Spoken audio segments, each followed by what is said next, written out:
Rifenheim, the capital of the Antares Empire, was surrounded by fire on all sides. The howls of the giant demons made my blood run cold. Brave warriors perished under the paws of monsters, like grapes under the feet of a winemaker. But despite the terrifying size of the monsters, the soldiers continued to fight, defending the capital. His Majesty, having learned that the battle with the demon had cost the lives of 2 million soldiers, gave an inspiring speech. The Demon King may have destroyed our world, filling it with evil, but he will fall at the hands of great heroes, he declared loudly, and his words were drowned out by the general jubilation. Meanwhile, in the Abyss Hall of the Great Demon Palace, a confrontation was already underway. "Your crimes are over!" the fair-haired youth shouted. It was one of the heroes, Alex von Hollen, and he wouldn't let up. "It's time to return to the darkness, you fiend of hell!" From the throne, the Demon King Refenhart looked boredly at the entire squad of heroes, including the screaming Alex. "Demon King, we will destroy you, and your death will mark the fall of the evil empire," declared Cyrus the Holy Sword, preparing his weapon for battle. Riffenhart was annoyed that his empire, which he had put so much effort into, was being called evil when it had a decent name, Antares. Teslon, the king of martial arts, ignored Riefenhart's caustic remark and promised to destroy him and all the vicious monsters that came from the underworld. The Demon King thought about how stupid it was to call monsters vicious when all he had done was teach them human tactics to fight back against the oppression they had been subjected to for as long as they could remember. "Have you already slain the 4 heavenly kings?" he asked the heroes. "Yes, these filthy orcs are no match for my sword," Cyrus replied. "Are you saying that even the brave great orc Takid has been defeated?" Riefenhart exclaimed in bewilderment. The Demon King knew about the friendliness of the orcs, their loyalty and mutual assistance, which was difficult to combine with the terrible smell. But nevertheless, calling them monsters is unfair. Teslon, smiling, came to the conclusion that the 4 heavenly kings were just trolls who got what they deserved for their sins.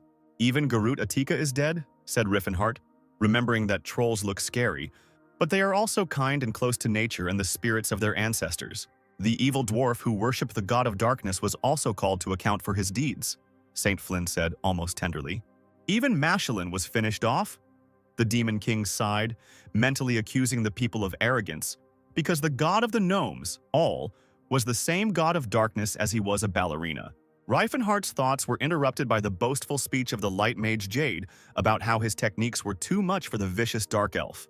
The Demon King shuddered as the memories of the beautiful elf painfully stabbed him in the heart. "And Cirrus too?" he roared, calling upon his magic. "You're practically begging for death."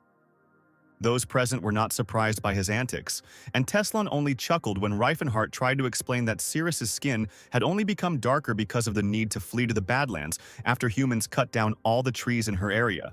"You are accusing a pure-blooded elf with dark skin?" the Demon King said in disappointment. The squad of heroes, fully armed, ignoring Riefenhart's speeches, rushed into battle under Alex's furious cry that all the fallen would be avenged with the help of his sword. After making sure that they were not going to listen to him, the Demon King asked the heroes who would avenge the rest of the fallen, breaking into a mad smile. The fair-haired hero shouted something about Riefenhart's meanness, and that if it weren't for him, the monsters wouldn't have gone over to the evil side, continuing to live their normal lives. The frustrated Demon King called upon his strength, convinced of the futility of small talk with the heroes. As Alex rushed towards him with his sword, Riefenhart thought about how any non-human species that did not agree to live the life of a slave immediately became an excellent target for extermination and a servant of darkness. Riefenhart became humble and willing to play his part. "I will become the Demon King you want me to be," he roared, sending a powerful blast of his power towards the heroes. The room shook and the palace walls of the hall shattered into pieces, burying a squad of good warriors underneath them. Tears streamed down Riefenhart's face, but his expression remained stony, as if resentment had frozen him from within. He always considered himself a very ordinary magician, although this does not fit with the greatness imposed on him. And I never understood why people so stubbornly refuse to recognize other intelligent races as equals. For them, elves are servants who were simply lucky enough to live a little longer than people. Dwarves and orcs are nothing more than labor, useful in the mines or as heavy draft animals. And trolls are generally used as components of healing potions. Riefenhart was deeply impressed when he discovered the culture and roots of the so-called monsters. He was very inspired when he was able to get to know them better, study them, and understand them. The Demon King was given access to the magic of spirits by the elves and trolls. Combining their knowledge, He became the first in history to reach the 10th circle of magic. Riffenhard could no longer turn a blind eye to the relationship between humans and monsters, and began to help the latter, since they were in a more vulnerable position.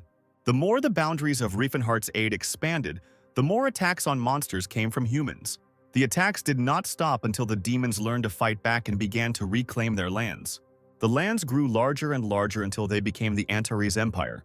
The Riefenhardt Empire was built not on hatred of humans and a thirst for space, but on the belief that other species were no worse than humanity.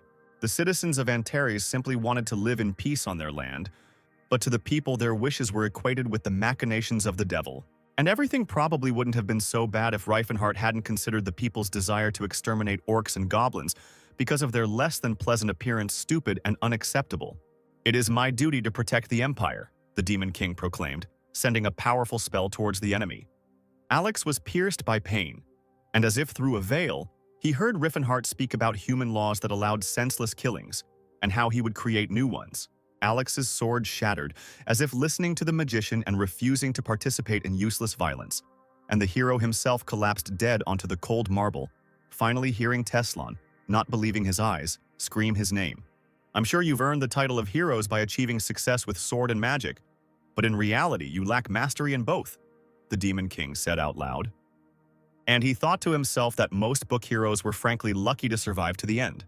Only the king of martial arts, Teslan, known for his physical strength, remained alive. Riefenhardt thought that the rest of Teslan were no match for him, and that dealing with him would be a difficult task. While the Demon King was thinking about a profitable strategy, the martial arts king was already rushing towards him, tearing the air with powerful energy. Teslan knocked the ground out from under Riefenhardt with one blow, forcing him to learn the basics of levitation in the process. Without waiting for his opponent to come to his senses, the martial arts king once again gathered energy and prepared for a new strike. Teslan took pleasure in the fact that the dark mage barely survived his first attack. Another powerful blow, and Riefenhardt and Teslan leave the palace, leaving behind a huge hole in the wall. Riefenhardt seemed to come to his senses from the blow, and the martial artist sees how the enemy's rage oozes out of him with all the dark spells. Out of the corner of his eye, the Demon King notices an attack being prepared. Teslan puts all his pain and anguish into this blow to avenge the dead crew members. Riefenhardt manages to whisper a few words and makes mysterious movements with his hands.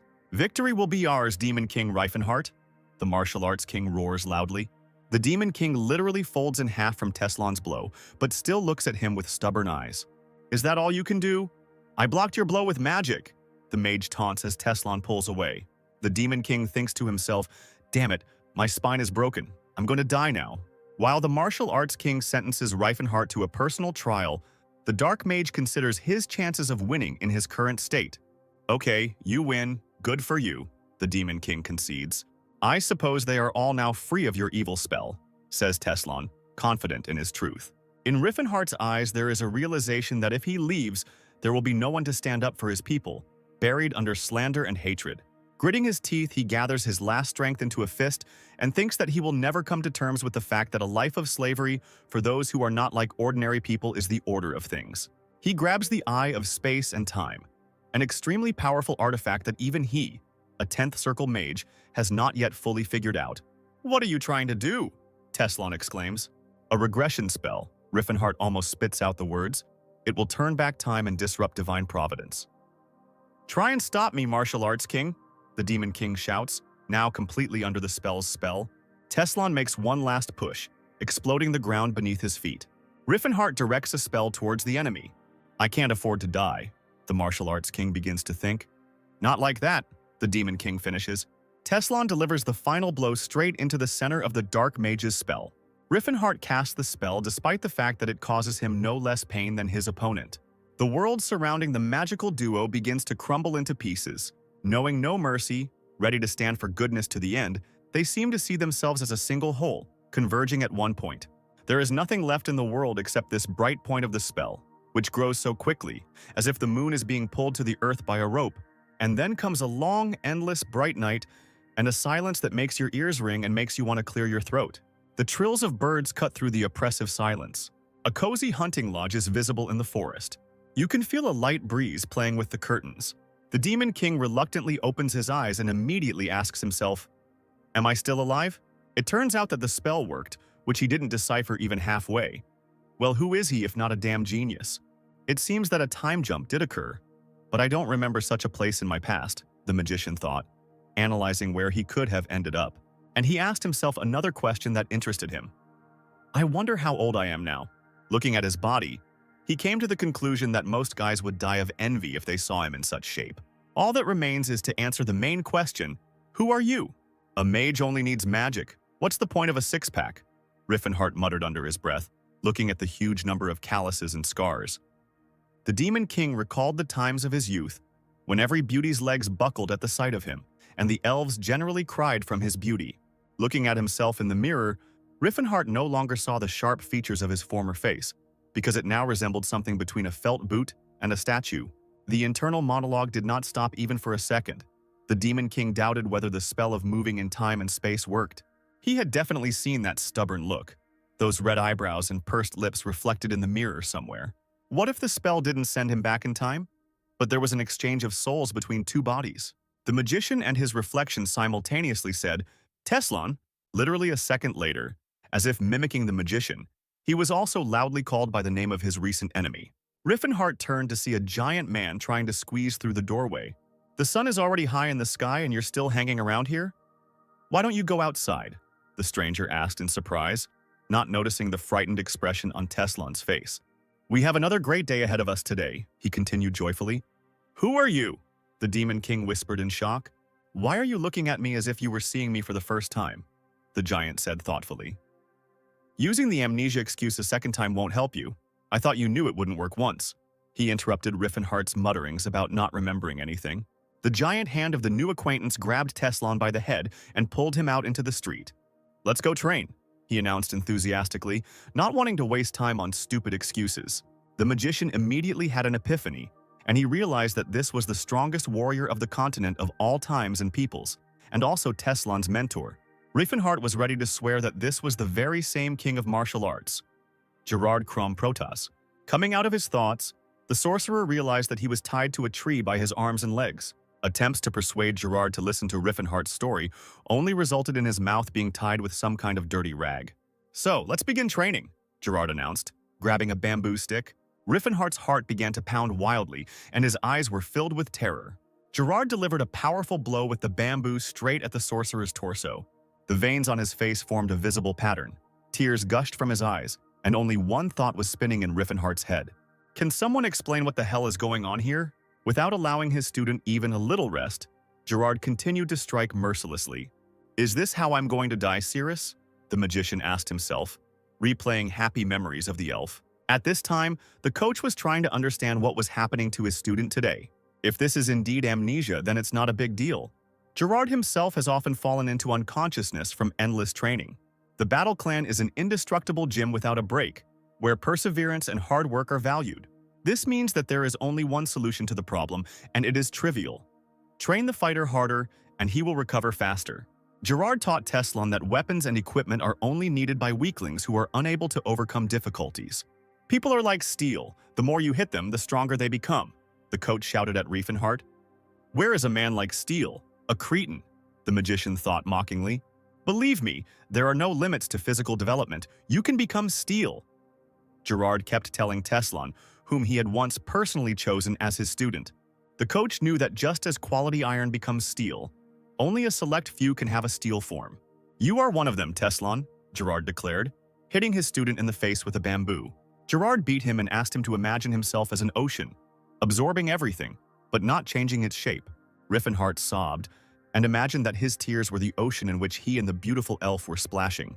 When the magician was ready to die on the spot, the coach declared the end of the training and walked off into the sunset.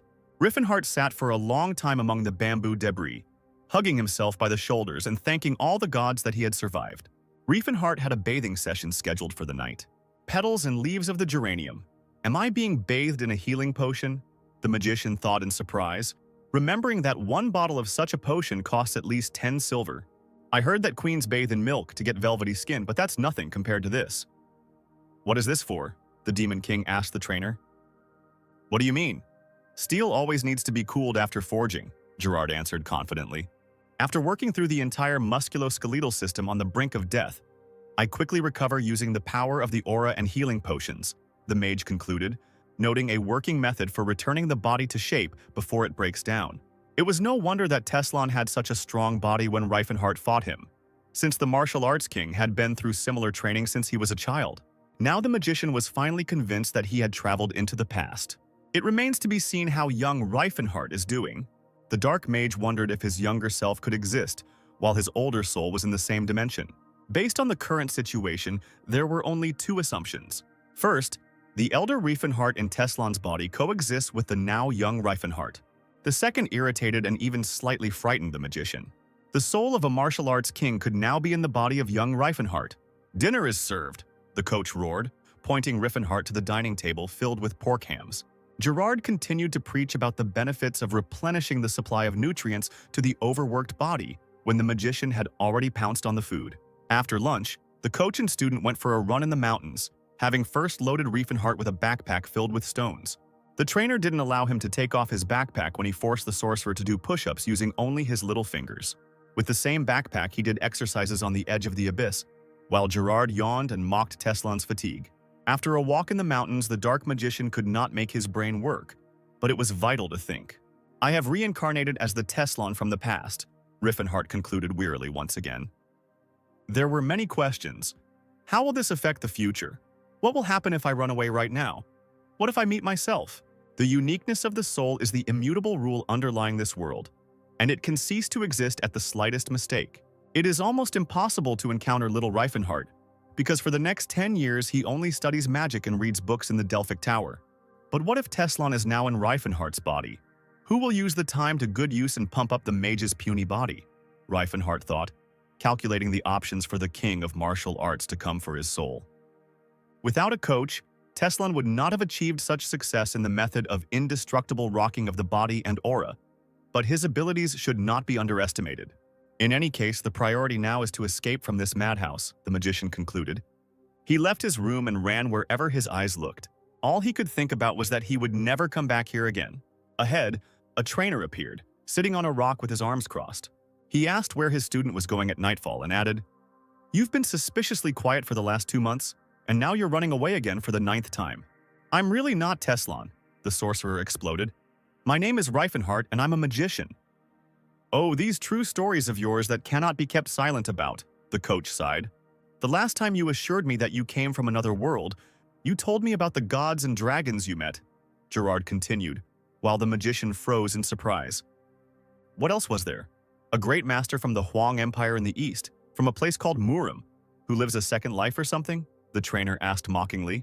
Gerard praised Reifenhardt for his conviction in his current role. The next moment, the trainer's fingers closed on the magician's hair, and he dragged the fugitive back into the house after wishing him good night. Reifenhardt admitted defeat with tears in his eyes, but promised himself never to give up and to leave this madhouse as soon as possible. The magician continued to try to escape, but each time the trainer found him and returned him to training. There was a feeling that you couldn't hide from him, either on land or in water. "Don't worry, just be patient a little longer. It will all pay off, I promise," Gerard repeated after another killer workout. Reifenhardt resigned himself to the idea that it was simply impossible to escape from this eccentric because the word surrender did not exist in Gerard's lexicon. "Did you know that the indestructible gym has over 130 ways to prevent students from escaping?" the coach said with a smirk, while Reifenhardt absorbed his words with hatred. "Throughout its history, there hasn't been a student who hasn't tried to escape or feign illness. This idiot will find me everywhere, so it will be easier to finish my studies and get official permission to leave the mountains," Reifenhardt decided for himself. Therefore, the dark magician remained in this wonderful prison for 2 years. "Well done, student," the coach exclaimed as the chains slid to the ground. "Finally, you have awakened your aura," he continued enthusiastically. This news excited the magician, because even the recognized holy sword, Cyrus, was able to awaken the aura only in his 30s, and Reifenhardt in Teslan's body was not yet 20.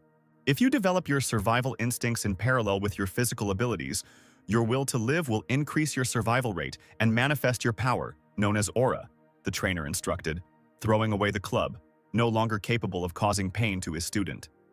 Gerard announced the transition to the next stage of training, which made the now young magician very happy until he heard the following words. "You're in for a sparring match with me, buddy." Reifenhardt watched in panic as his mentor gathered an aura around himself. He will remember this fight for a long time. as well as all the subsequent ones. Fast forward 3 years, and the sound of water can be heard in the middle of the southern mountains. The waterfall crashes down on the rocks with such force that some of them have already been worn down to the size of pebbles. And in the middle of this power stands a strong red-haired guy. He gathers all his aura into a fist. Riffenhart attempts a move called the Horn of Disaster. To do this, you need to concentrate all your strength in one point of your body. In this case, the concentrated aura has the appearance of a horn, hence the name of the strike. The mage exhales and strikes the rock hugging the waterfall. Exhale, and the usual thought that it seems he is not doing enough. I can't think that the third level is my limit. I have to advance to the fourth, Riefenhart encourages himself. The final stage of the Horn of Disaster is the ninth, calling forth 9 waves that can kill even a god. The Teslon that the magician fought in his time was at the 7th stage, and the teacher Gerard reached the 8th. The mentor promised his student to let him go from the mountains as soon as he reached at least the 4th step. Today was the perfect opportunity to escape, while the trainer went down to the village closest to the mountains. But Riffenhart did not take advantage of it and decided to devote his time to learning magic. The sorcerer cast an air bullet spell and sent it towards the target. The purple ball left his hand and flew straight into the nearest tree. But, alas, the spell left only a couple of scratches on the dark bark. Riefenhart came to the conclusion that with such a meager amount of mana, Teslon's dull brain, not inclined to calculations and magical skills damaged due to forced movement, he would no longer be a mage.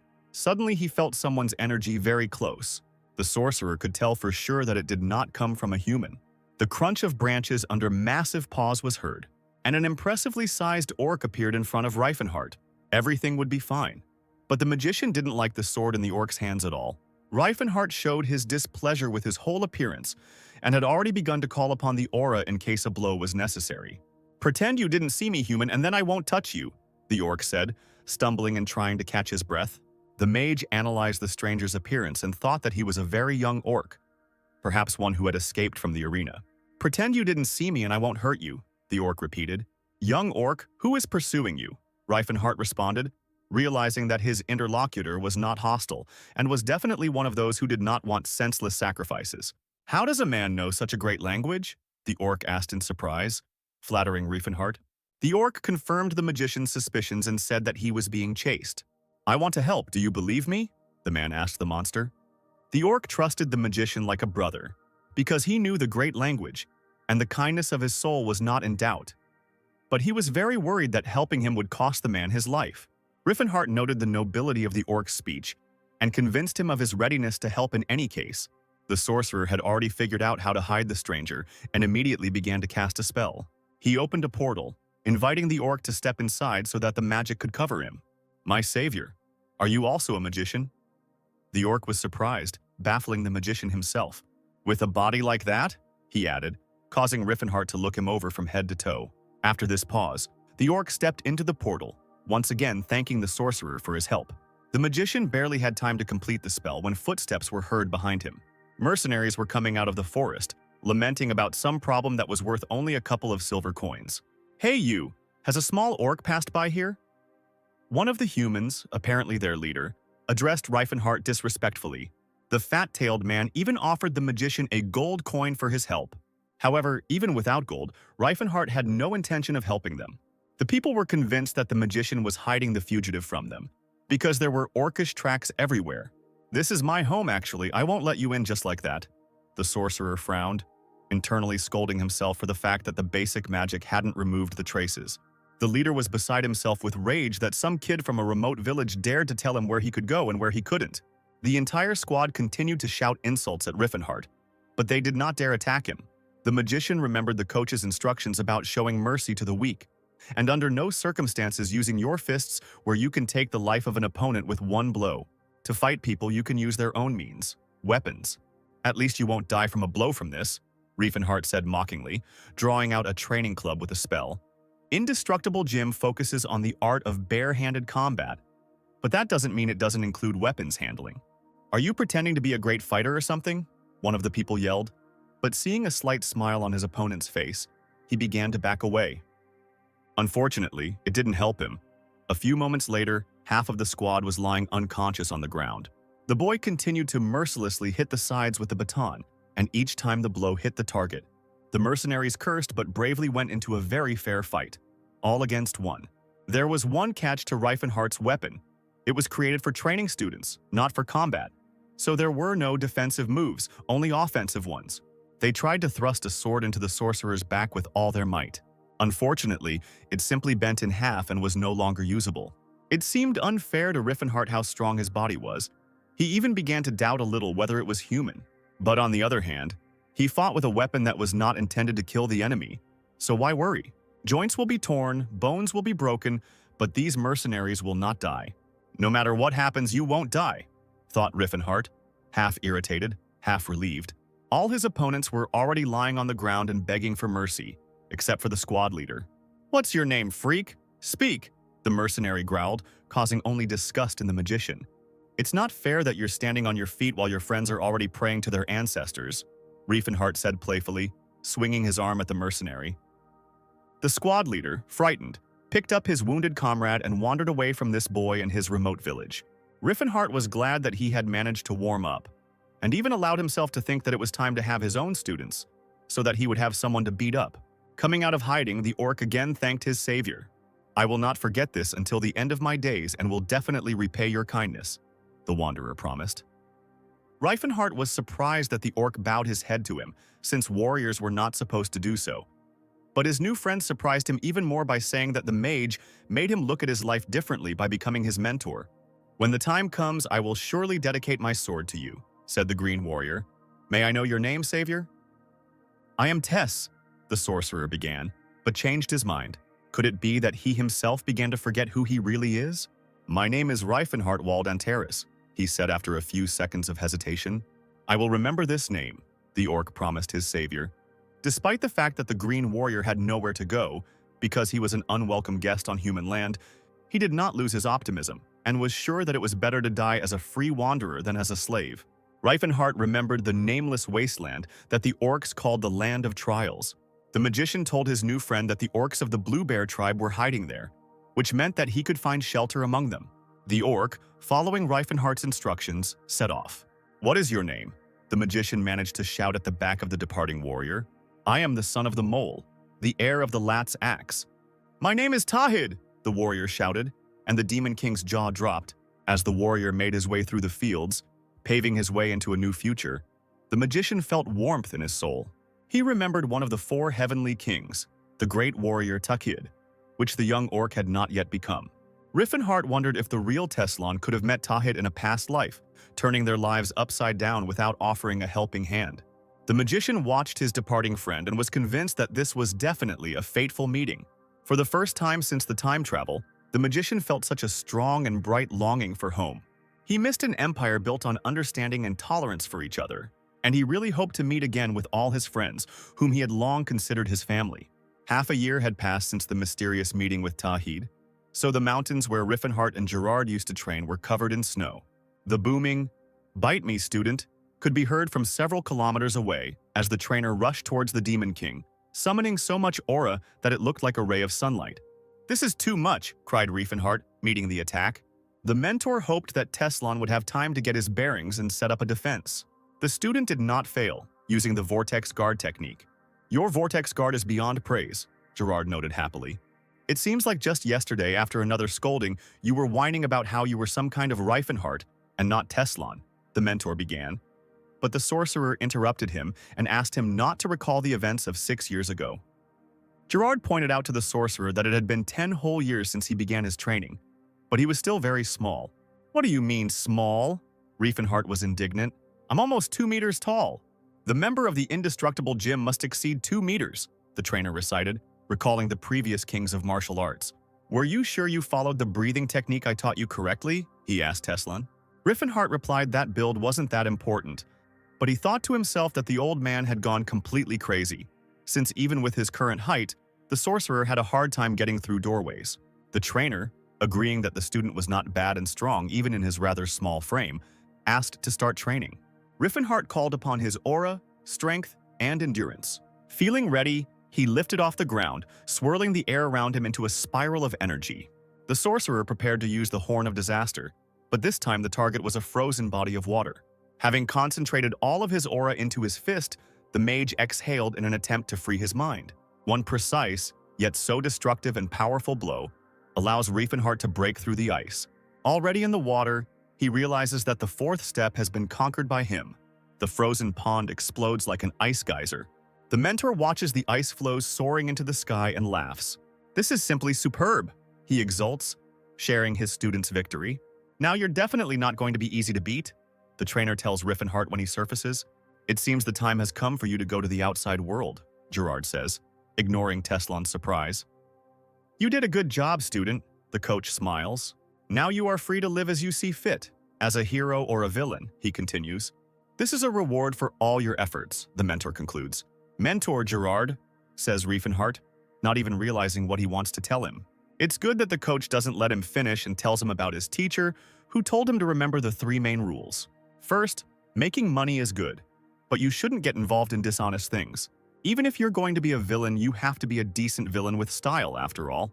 Second, whenever possible, speak out on behalf of those who have been wronged. But there is no need to defend every weakling on the way, because weakness is not always a consequence of unfair treatment, and the world is full of those who are already weaker than Gerard. And finally, he talked about the most important third rule. Bring the teaching of the unbreakable rocking chair to the masses and make sure that it does not break.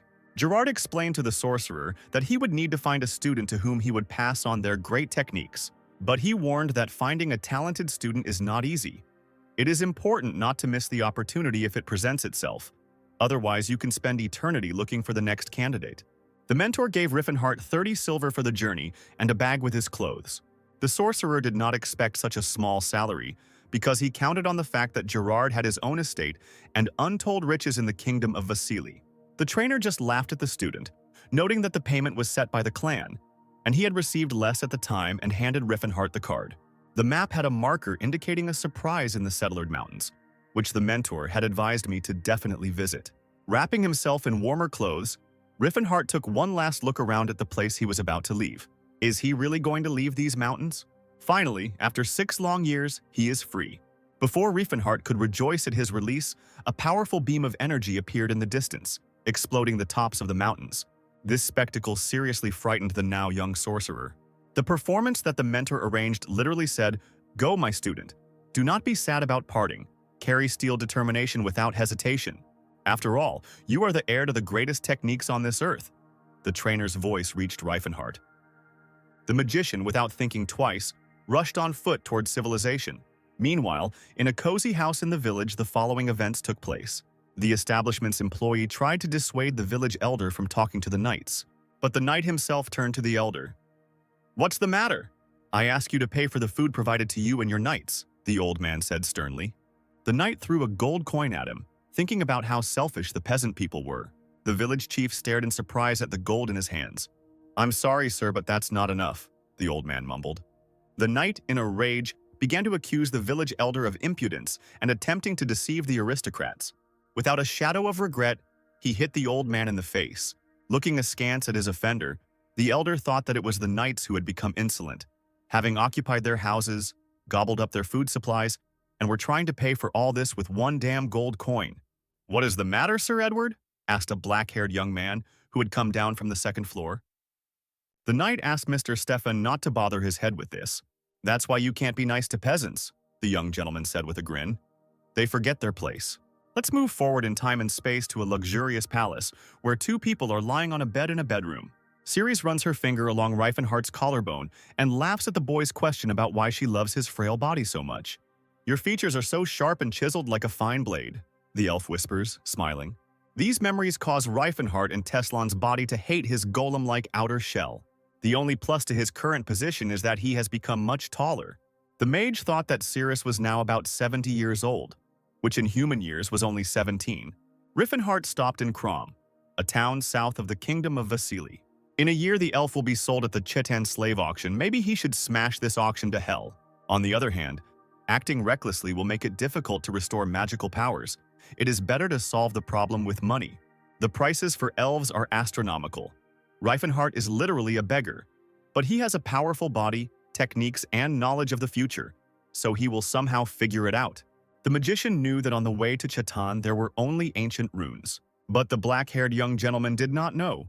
and therefore resorted to the help of the sorcerer Todd in his search. The archaeology-focused mage of the Delphia Tower was an excellent search engine.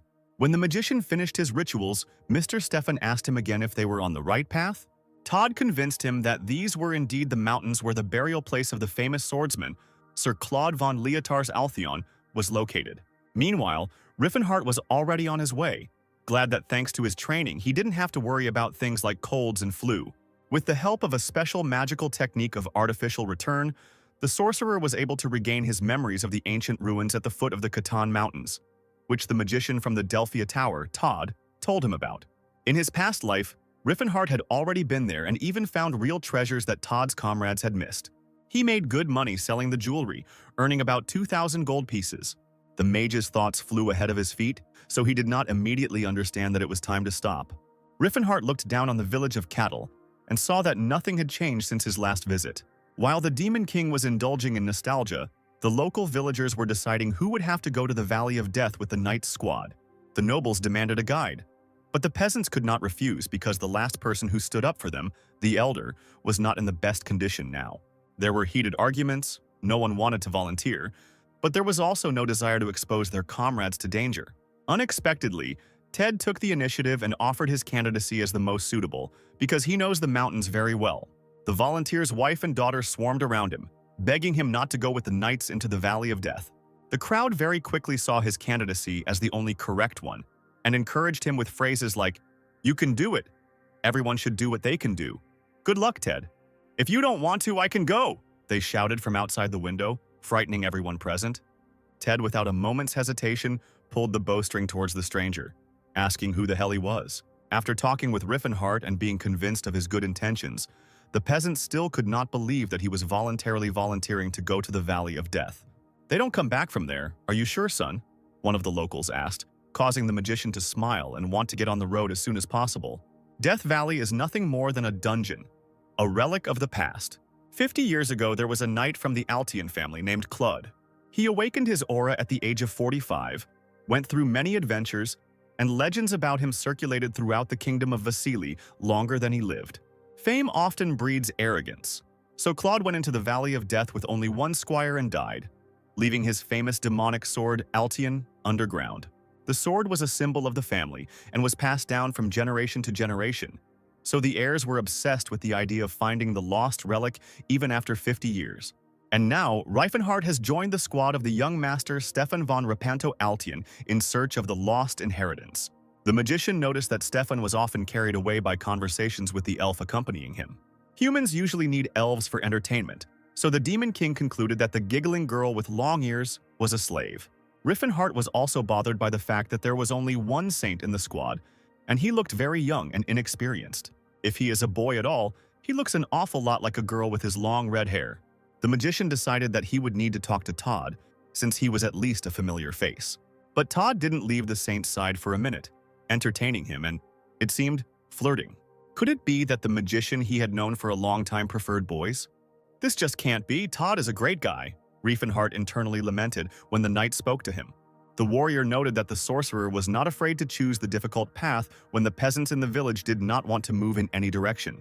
The magician understood the fears of ordinary people before the unknown, and almost choked when his interlocutor asked, "What's so scary when you are accompanied by brave knights? It seems that there really isn't a knight in the world who doesn't spread his tail like a peacock." Suddenly, a noise came from the side, which distracted Riefenhart's interlocutor, and later the magician himself saw how, throwing up columns of air, something was flying up from the forest into the sky. At first, it seemed as if the treetops had broken off and decided that they were birds. But when the unidentified object stopped spinning, they revealed sharp fangs and glowing eyes. A whole flock of half-birds, half-humans quickly attacked the heroes. Retreating is not a habit of the brave knights, so they prepared their weapons for battle. The harpies looked truly terrifying. There was nothing but rage in their eyes, and their powerful wings could easily bury one or two warriors under them. Young Master Stefan did not lose his head and sent his knights into the attack. Todd had already cast a fire chain spell and sent it into the crowd of harpies like an arrow from a bow. The cries of half-birds engulfed in fire will haunt even the most cruel magician in his nightmares. However, Todd did not abandon the spell halfway and finished it, thus damaging most of the pack. At this time, the knights were overcome by a wave of energy, charging them for victory. "Oh, Lord Philences, send them strength and courage!" the detachment saint shouted with all his might. Riffenhart watched the fight from the sidelines and was surprised at how well his new acquaintances were doing, especially Stefan. From a magician's point of view, of course. From a martial artist's perspective, they are all pretty pathetic. The magician noticed that one of the harpies that had attacked the knightly detachment had set its sights on new victims. With her mouth open, growling and lightning flashing from her eyes, she swiftly fell from the sky onto the passing orcs. The monsters closed their eyes, not wanting to see their comrades suffer. And then, out of nowhere, a huge fist flew straight into the face of the predatory half-bird. The harpy's body parts and feathers flew through the air, mixing with each other. When the orcs opened their eyes, they saw before them Teslan, the then unknown king of martial arts. If Riffenhart remembered Todd's adventures correctly, then the guide Ted died right on this spot in the past. Now the magician, or rather the guide, has survived, and history must forge a new path for itself. The expedition captain Stefan had a glare in his eyes no less than that of the harpies. His sword lived a separate life on the battlefield, punishing his opponents. The half-birds did not spare the warriors if they managed to reach them with their giant claws. Young Master Stefan paid no attention to the cries for rescue from his own squad. It can't be said that he is a bad person, but he doesn't really care about his subordinates. And because of him, the guide Ted died in the past. The red-haired saint interrupted Riffenhart's thoughts with an order to hide behind the trees. Before the magician could even move, the half-bird's sharp knife-like feathers flew at him. The Demon King was once again surprised by his body's endurance capabilities, as he didn't even feel ticklish from this attack. But one feather hit him straight in the untrained eye. He punched away a bird falling from the sky during an attack with one fist, and with his other hand he brushed away the tears that he thought he had cried to the last drop during training. The squad leader, Stefan, as he should have, was only concerned about whether the mages and the saints survived, and he didn't give a damn about Riefenhart, and especially about the monsters that the mage was trying to save. "The Knights of Alchion are strong," the young master called out to his soldiers with a battle cry. "May the sweetness of victory come to your hearts. Rest." He dismissed the squad to gather strength. Riffenhart took the chance to talk to Todd. "If I remember correctly, you are from the Magic Tower Delphia?" the Demon King asked, after thanking the magician for saving his life, although it was blatant flattery. "Do you know Riefenhart, my friend?" The sorcerer tried to find out about himself. Todd was surprised that a talented child had such great friends. "He's so sweet and cute," the Delphic magician muttered under his breath. Riefenhart asked again if everything was okay with the young magician, if anything strange had happened to him, and he was satisfied with Todd's answer that Riffenhart was immersed in his studies and spent his days cramming. "His little sharp nose, as always, is on point," the Delphic magician said clearly. "And the eyes are like jewels and the skin is so soft, so soft." He couldn't stop. Riffenhart wanted to beat up the sorcerer who was obsessed with the young body, but he decided not to draw attention to himself, especially since Todd still hadn't said anything intelligible. A red-haired saint joined their company and asked if Riffenhart needed help. The magician thanked the priest for his concerns and sent him to heal the orcs. The knights of the squad began to complain that the saint should not waste his precious time helping monsters. Riffenhart noted that despite the squad's outrage, the saint continued to heal the orcs, but his attitude towards them was more like love for animals than anything human. "Hey, guide!" the captain exclaimed. "Show us the way, and quickly! Go straight ahead, then turn right," said the magician. "There's a body of water straight ahead. You'll have to slow down a bit." And they set off. Several hours later, somewhere in the forest, the tired sighs of knights and the rumble of a disorderly detachment could be heard. First the basilisk, then the dark wolf, and more than 20 ogres. One of the warriors recounted their adventures over the past hours. Riffenhart chuckled, because he had led them through this area infested with creatures on purpose.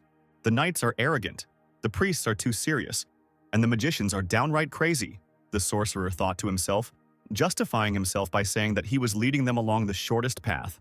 "Who would have known that there were so many monsters here in the place where Sir Claude died?" Stefan said, out of breath from fatigue. The next second he completely forgot how to breathe. Such an incredible sight opened up before him. The young gentleman looked at the entrance to the underworld. "Is this it?" the captain asked the guide and the knights uncertainly. "These are ancient coat ruins," one of the warriors said enthusiastically. After some time, they were already walking through the Valley of Death to the entrance to the ancient ruins. None of the travelers dared to be the first to step through the open gates of the massive structure. Todd pointed to the entrance to one of the best knights and a young gentleman.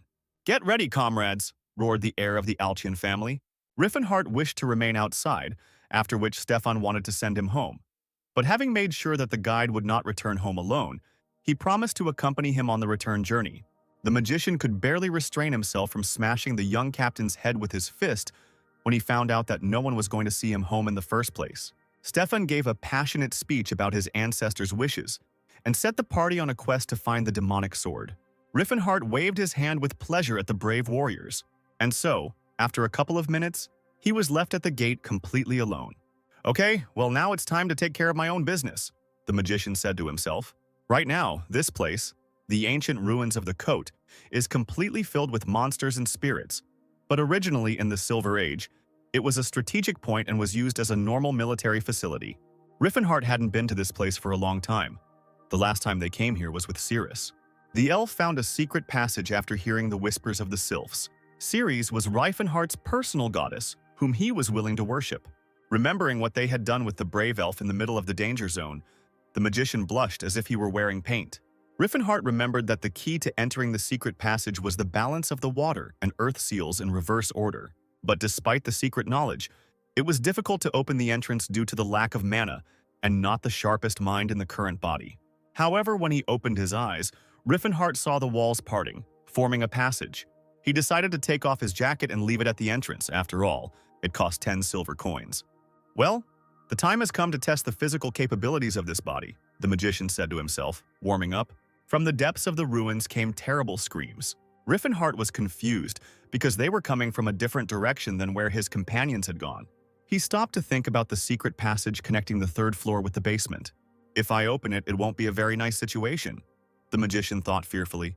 And then I immediately remembered that this was, after all, a military structure. Activating any device with mana will trigger traps designed to scare away intruders.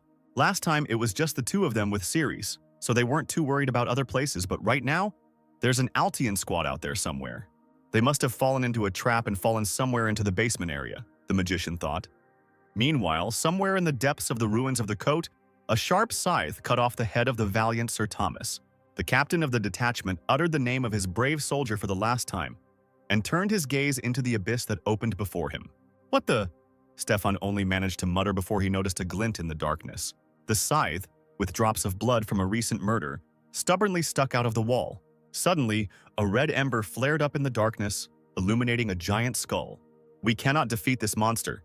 The young gentleman was frightened when his eyes got used to the darkness, and he saw the real size of the enemy. It turned out that the scythe was not sticking out of the wall. It was just a piece of the terrifying monster's weapon. Is it even possible for a human to defeat such a terrible demon? The captain asked himself, trying to make out the devil's head somewhere high above. "Oh, great Philances! Shine your healing light on this wounded soul," the red-haired healer muttered to himself as he helped his wounded comrades. The priest gladly accepted the knight's thanks, but he would be lying if he said he would have survived in this place without them, so his spells were partly an act of selfishness. The entire team was almost not killed by the collapse of the floor, so the red-haired saint hastened to thank Todd for the magical protection. "We may have escaped the damage from the fall, but what dangers await us further is unknown," warned the sorcerer from Delphia. The entire squad froze on the threshold of the unknown. A blow came from the darkness, instantly sending the first row of knights to rest on the stone floor. "Monster!" cried the terrified soldiers, confronted for the first time with a threat of such magnitude.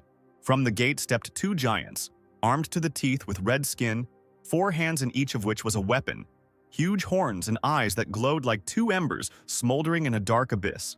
The soldiers only had one look at the giants to start running, so they didn't notice the troop of dead men walking behind their leaders. Only the priest did not move from his place. With his hands folded in prayer, he called upon the great Philanins. A pink haze of spells surrounded the mighty idol above the red-haired boy's head. "Great Philanins, grant your slaves unshakable courage," the saint asked. "The ever-boasting knights of Altian don't have enough of him at all. A waste of muscle," he thought. The healer also asked for an unbridled wave of courage. Todd was surprised by the amount of holy power that his friend poured into the knights. The knights literally became berserkers. "Knights of Altian, let us show these inferior creatures our strength," one of the outstanding warriors commanded, and led his squad into the attack. Demons and humans clashed in a fierce battle. The courage with which the knights were instilled allowed them to look their enemy in a less than pleasant face. At this time, Todd was casting his spell, calling upon the earth to reach out and reveal what she had given birth to. His iron steel spell freed his opponent's hands from their weapons. One of the giants tried to get his sword back, but a clever elf appeared in his way. Lelsia looked incredibly epic, wielding 2 swords at once. She attacked the largest of the giants several times, jumping at great heights where other knights were afraid to go. Putting all her fury into the blow, the elf attacked the red giant's hand, trying to cut it off. However, the demon only crushed Lelsia's sword and threw her from the height, allowing the sword fragments to fall as quickly as the girl. After the fall, the elf could not find the strength to even get back on her feet. "Have I been helpful, master?" she asked Stefan when he finally joined his knights.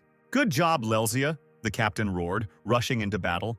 The demons did not want to retreat, destroying everything in their path. The young master also did not have the word surrender in his vocabulary, just like the martial arts king he did not know. The heir of Altion crushed the dead with his sword without mercy. Stefan despised the dead and did not tolerate cowardice among his soldiers. "Gather at once. Here Sir Claude himself has fallen, the greatest knight of the past." The captain tried to inspire the squad. A huge pillar of fire pierced the ceiling, turning the battle hall into a bathhouse for a while. It was so hot. Stone slabs fell to the floor, burying brave warriors underneath them. When the knights' eyes became accustomed to the bright light and smoke from the fire, they saw that in the middle of the room stood a monster, larger than the 2 red giants. Composed entirely of lava, with huge horns and a row of teeth capable of biting several fighters at once, the monster looked straight into the heroes' souls. He let out a deep roar and charged. With one blow of its paw, the monster knocked down 6 soldiers at once. Without hesitation, the captain tried to inspire the squad. "You yourself decided to go to the end, so do not disgrace the title of the Knights of Altion." The monster released a blast of fire, baking alive any soldiers who got too close to it. Only echoes of his blow reached the captain, but even from them he felt as if he were in hell. "I can't die like this," the young gentleman repeated to himself through clenched teeth. "I don't want to lose so shamefully," he thought, grabbing the nearest sword. The last descendant of the great Altion family ran for a powerful blow. Believing in his own steadfastness and putting all his fury into the attack, he rushed towards the monster. The technique of a swift strike never failed the young master. And then, having pierced the monster's chest, filled with lava with his sword, he was confident of the success of his maneuver. But a powerful paw hit him in the face. The heir of Altion rose into the air like a feather. And then, hard as an anvil, he fell to the floor of the stone hall. The darkness in the young gentleman's head thickened with every breath, and after a couple of seconds he surrendered to her embrace. Filling the room with a pink haze, the idol appeared in the air again, sitting on something like a rattle.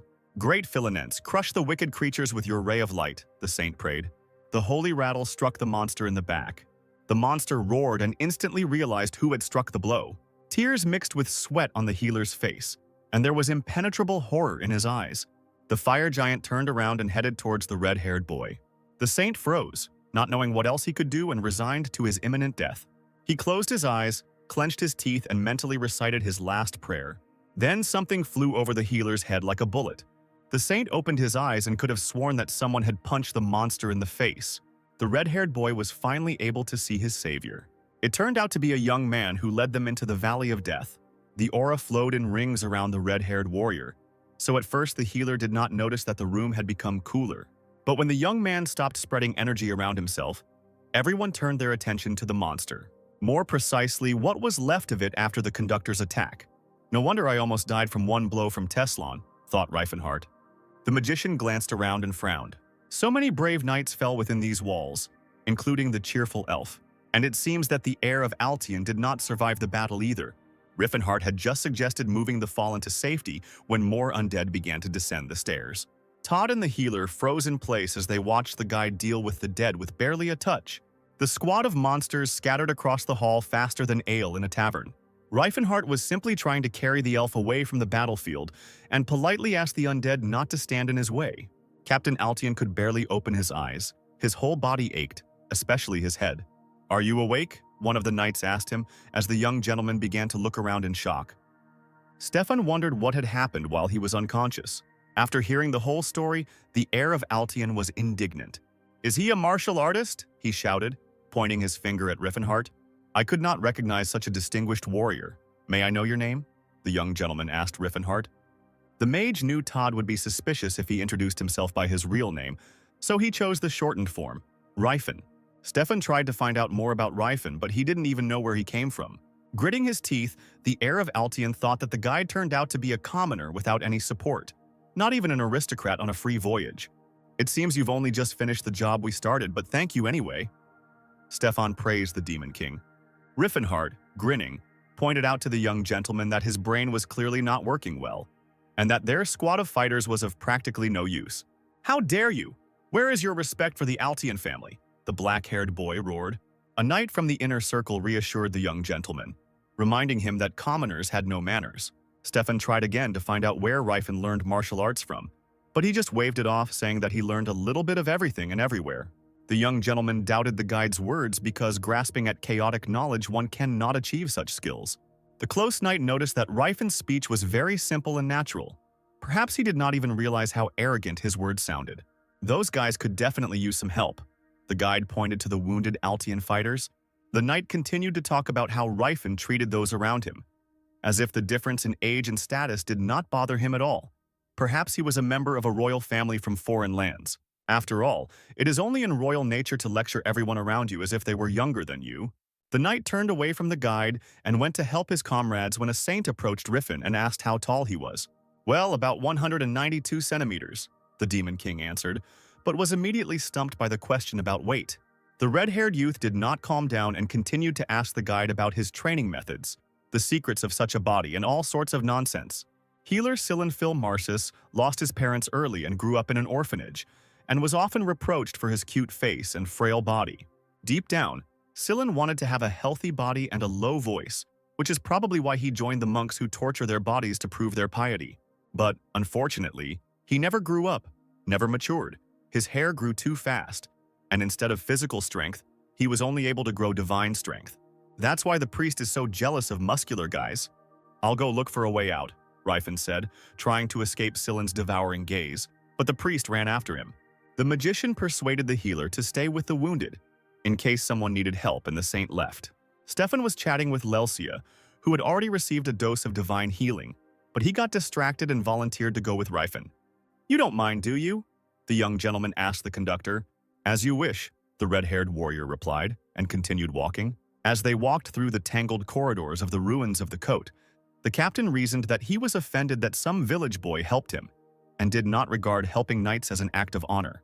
Stefan even dreamed that demons would appear from around the corner, which he would quickly kill, and Ryfin would fall at his feet and worship his power. Before the young gentleman could imagine the demons in vivid colors, he received a blow to the head. Almost there, Ryfin said, looking at the captain's falling body. Take a little nap, he added with a grin. Even before he turned around, the magician sensed something was wrong.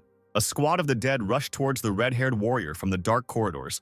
Ryfin had no trouble dealing with the monsters.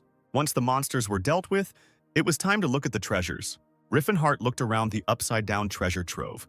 He knew approximately where the 50 gold coins from the Silver Age should be, and immediately began to look for them.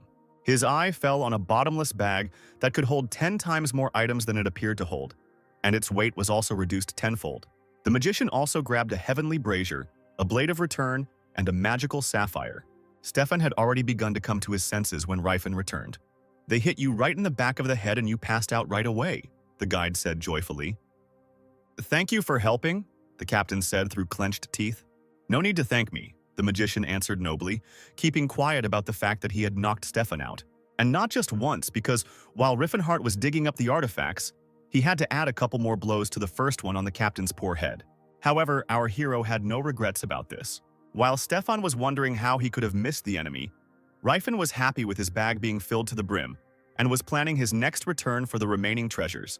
The guide and the captain returned to their detachment without incident. Silen continued to bombard Ryfin with questions, and he seemed to have come up with the idea that the red-haired warrior was a prince. The healer noted that despite his extraordinary fighting abilities, the prince's first and foremost trait was his habit of speaking condescendingly. And while in Stefan's case this was understandable, he was still very young.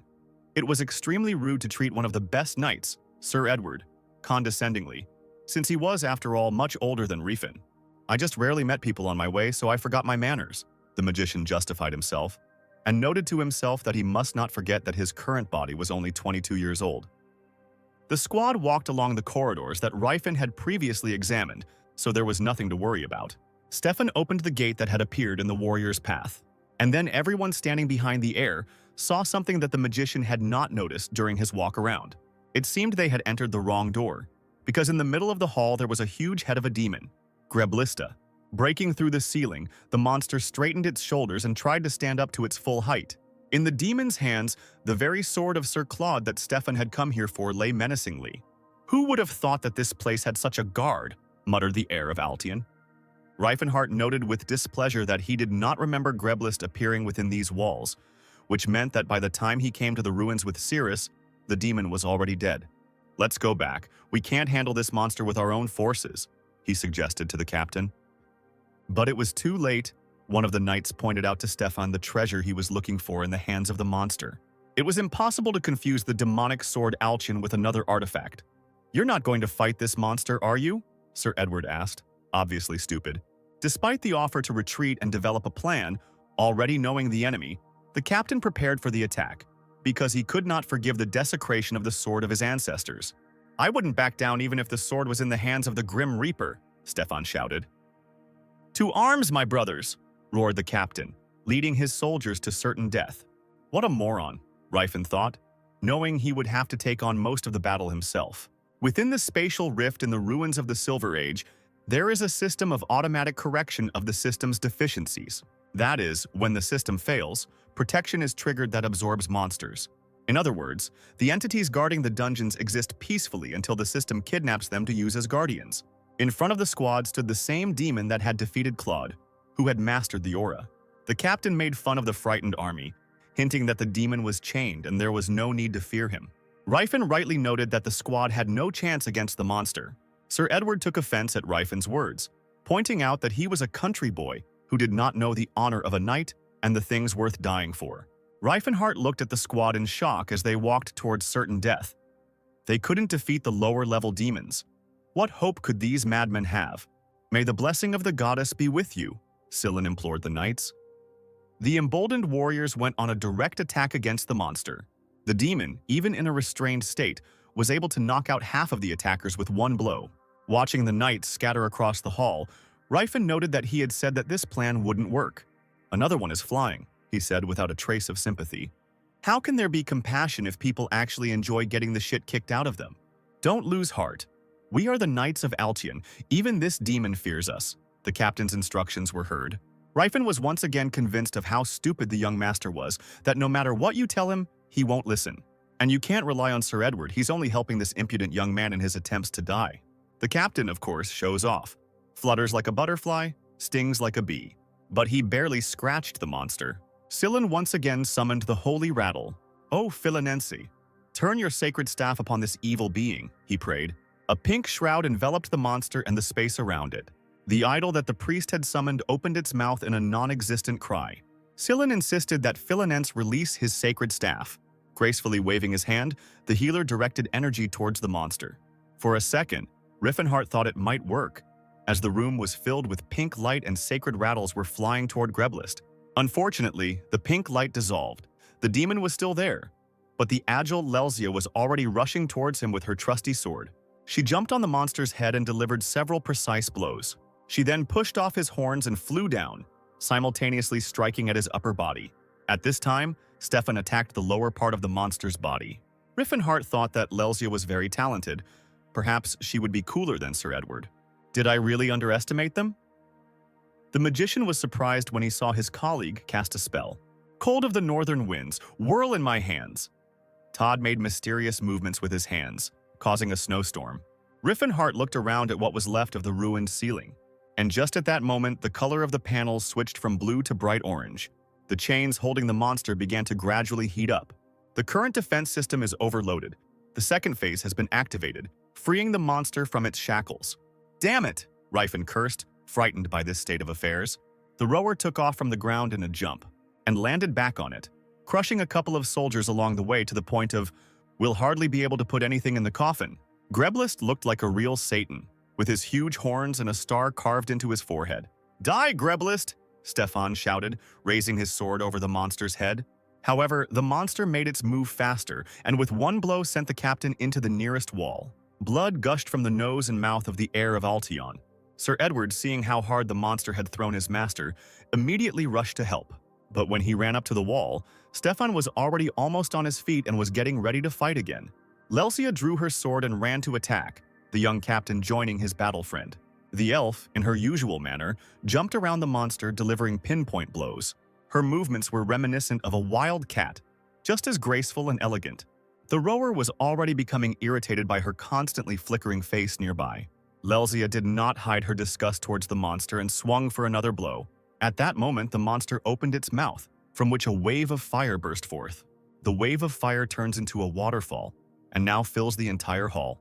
The hall becomes unbearably hot again, and the already few soldiers of Altian's detachment perish in a fiery storm.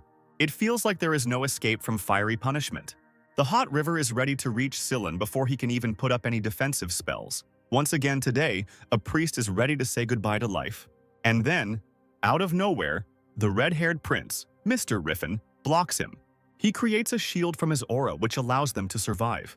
"Sorry, I slowed down a bit and didn't react in time," Riefenhardt apologized. The rower and the mage looked at each other, realizing that their battle was bound to happen, no matter what. "I can handle this, right?" Rifen asked himself. He wondered what the limit of his current strength was, and whether martial arts could help in the fight against a demon at all. If he were a magician, he wouldn't take risks if the chances of winning were small. But now he's a warrior. Riefenhardt felt goosebumps at the sight of a strong opponent, a feeling he had never experienced in his past life. The magician summoned 2 energy fists and was able to inflict significant damage on the enemy at a distance. Gerard would have been proud of his student's successful attack, because the mentor often repeated, "If in doubt, just strike first." Grelbist swung his sword back to strike, and it missed Riefenhardt's head by a centimeter, grazing his collarbone.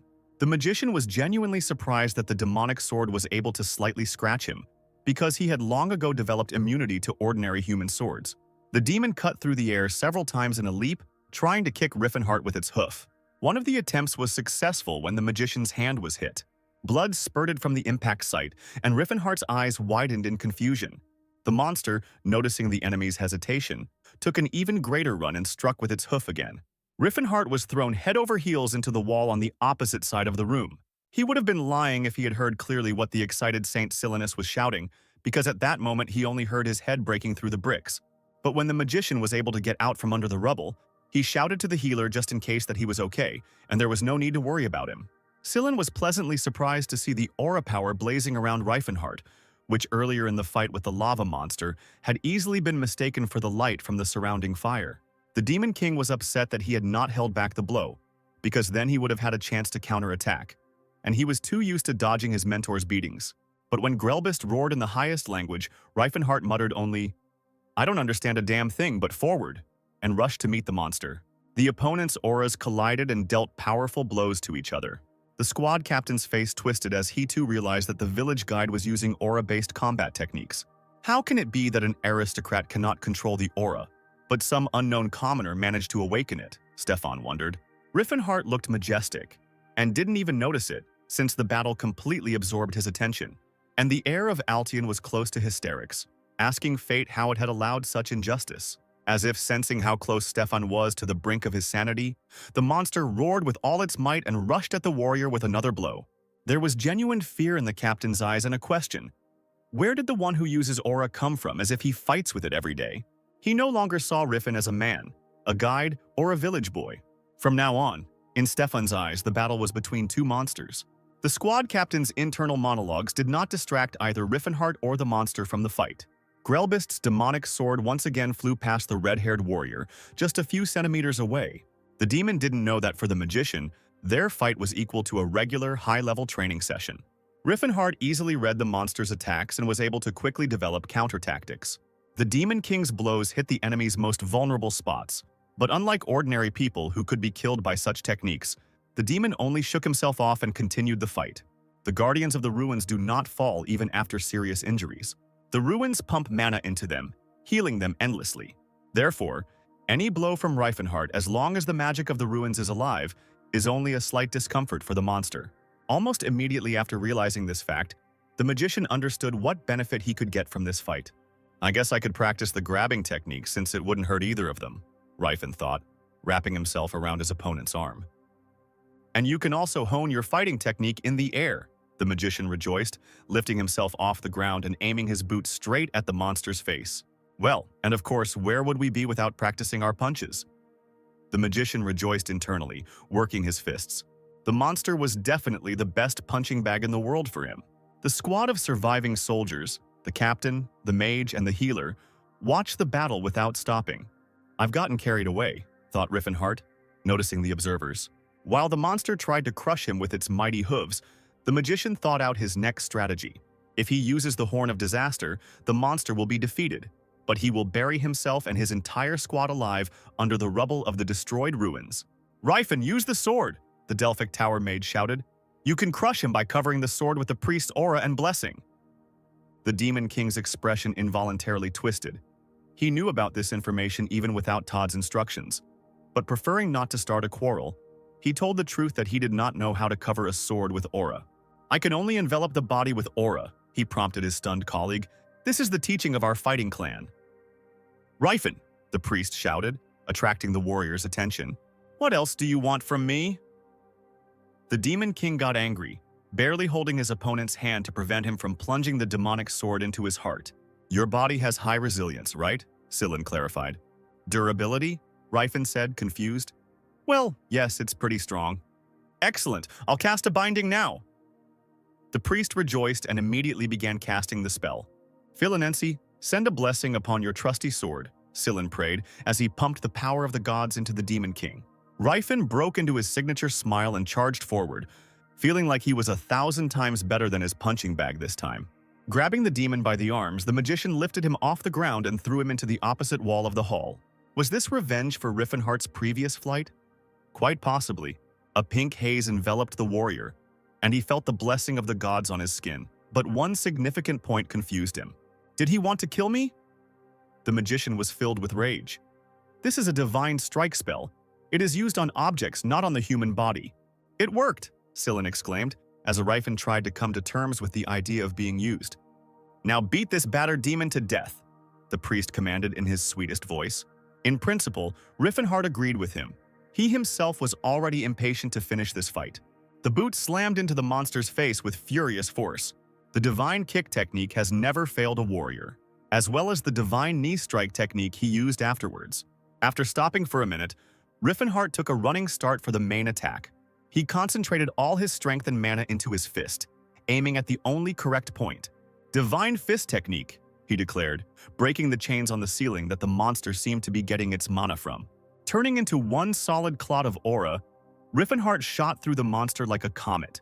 Having broken the floor of the hall, he remembered training with his mentor on the lake, where, breaking through ice flows, he went to the bottom to the 4th level of his strength.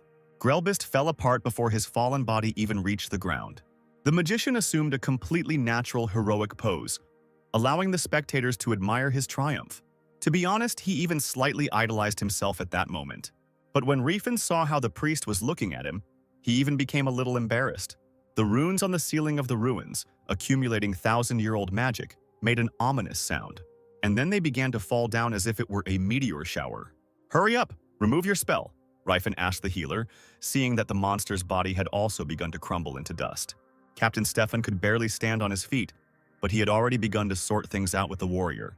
"And you hide your identity well," the heir of Altion said angrily. "Are we that insignificant to you? I admit you are strong, but I will not forgive you for trampling my knightly honor," Stefan continued, confident that the warrior was having fun watching from the sidelines how desperately people fought for their lives. "Fun? Not at all," Riefenhart replied, because in reality he wasn't having fun. He just didn't give a damn about any of them. The warrior turned around and was about to head for the exit when he saw a glint in the broken floor. "How dare you turn your back on me?" Stefan shouted, aiming his sword straight at Rifen's neck. The mage bent down to pick up the demonic sword. The captain, not meeting any resistance with his sword, stumbled. Riffenhart seemed very surprised when he stood up and saw the heir of Altheon tumbling across the ruined floor. If Riffenhart had the opportunity, he would have given him a little push. "You creature, you even dodged on purpose!" Stefan screamed hysterically. "I'm not making fun of you," said the magician, handing the captain the demonic sword. "Take it. That's what you came here for." And while Sir Edward was discussing the lack of any greed in Rifen, who was so truly strong as to so carelessly hand over a precious speech, Stefan burned the sword with his gaze and muttered, "Damn it, what kind of greed are we talking about?" The sorcerer laughed mentally at the knight's speech. "This is second-rate compared to the weapons I usually use, and I used to get swords like these in packs and give them to everyone around me." The heir of Altian could not stop staring at the desired sword. "Let's go back," Riefenhardt suggested. "There's nothing else to see here, is there?" he continued, and the entire squad supported him. And now, finally, our heroes returned to the village of Kadal, where their journey began. The priest, sparing no effort, helped all the local residents who came to him with a request. Riefenhardt was surprised at how generous Sillin was with his power until he started handing out gold to everyone. Although, if we consider what a generous image will be attached to the Sacred Order of Philinense after this, then this is a very profitable investment, the magician thought. The Knights of Altian no longer needed to stay in the village, so they set off with the mage. Sir Edward was not at all surprised by Stefan's request to find out more about Rifen. After all, it is not every day that you meet such talented and capable warriors. "It can't be that I'm weaker than him," the captain of Altian was indignant to himself. At this time, in the mountains, looking at the departing knightly detachment, Riefenhardt sighed serenely. "Great, now I can meet Ceres," he rejoiced. "Why do you continue to follow me?" the sorcerer asked his red-haired pursuer. "You know that there are such priests who travel around the world, showing him the mercy of the goddess and take care of the believers," Sillin babbled happily. "I was actually thinking about returning to the Holy Order, but I felt like trying myself out as a pilgrim," he continued, while Riefenhardt recalled how often those same pilgrims died on their journeys. "And to be in the company of the strongest of men," Sillin whispered passionately, finishing his speech. "Gerard and Todd have a similar look," Riffen was afraid. "I hope they just look at other people's bodies a little differently. Perhaps the Demon King was cursed by someone and is sending him strange people as punishment." Riefenhardt had counted on the fact that Sillin was a reasonable guy and would walk off into the sunset if he was asked nicely. "Do as you wish. It's your choice to follow me or not," the magician said. But inwardly, he hoped that the walking first aid kit would join in, since Ceres could get hurt. In the first couple of minutes of the hike, Sillin had already exhausted the sorcerer with questions about his physical condition, and even told him about a new device that alchemists had invented to strengthen muscles called protein. While the two travelers were setting up camp for the night, disgruntled cries could be heard in the beautiful palace. "How did you even conduct the briefing?" Someone behind the closed door was indignant. "Forgive me, young master, I did what I could," the courtier justified himself. "Elves must be loyal to their owners, giving themselves to them with both soul and body," squealed the heir to the Karen Trading Union, Beret. "I knew she was too cheap for a slave. There are such ignorant elves," Beret continued. "I was born with these eyes. I was born like this," the slave muttered, while Beret was discussing how her gaze was annoying. "I don't care how much it costs. Buy me a normal slave. This one is at a discount. Defective. Return her." The nobleman gave the order, finding solace in the arms of the more experienced elves. Elf number 148 was being returned to Elfenheim, a traditional slave market with a long history located in the Principality of Chatan, for the third time. The Principality of Chatan is an entire nation of traders located in the very north of the continent. Riefenhardt and Sillin arrived in Zeppelin. Zeppelin is the capital of this principality, the heart of trade routes. The magician told the healer that the merchants in this city felt like they were in chocolate, because this country was basically founded by people of their profession, who bought land from the Kingdom of Grain. Then Sillin began to complain about the mage's fast-walking pace. Slowing down, the travelers noticed a scene of violence in the alley. "You slandered the Rollfine Trade Association, you pathetic beggar," shouted a richly dressed fat man with green hair. "I'll teach you a lesson, beggar," continued Tarek, who turned out to be the owner of the Rollfane Association and was now beating the kneeling man with a whip. "Since I hit you, 30 gold should be enough, right?" Tarek squealed, throwing something at the poor man. Gold coins hit the beggar's head, leaving new bruises. Sillin, having made sure that the offenders were moving away, approached the poor man and examined his head, on which blood was visible. "What a terrible person! We need to report him to the police." The healer was indignant, calling for justice in the townspeople who were already rushing about their business. "Are you kidding?" the old man replied happily. "That much money will help me open my own business." "What? You're going to act like nothing happened just because you got paid?" The priest was indignant. "I told you, everyone here is obsessed with money," Riefenhardt muttered, watching the man happily jumping up and down as he ran. The magician said that in this city the punishments for breaking the law are acceptable, and if you have money, you won't go to prison. And what business could you possibly have in a city like this? The healer said, disappointed.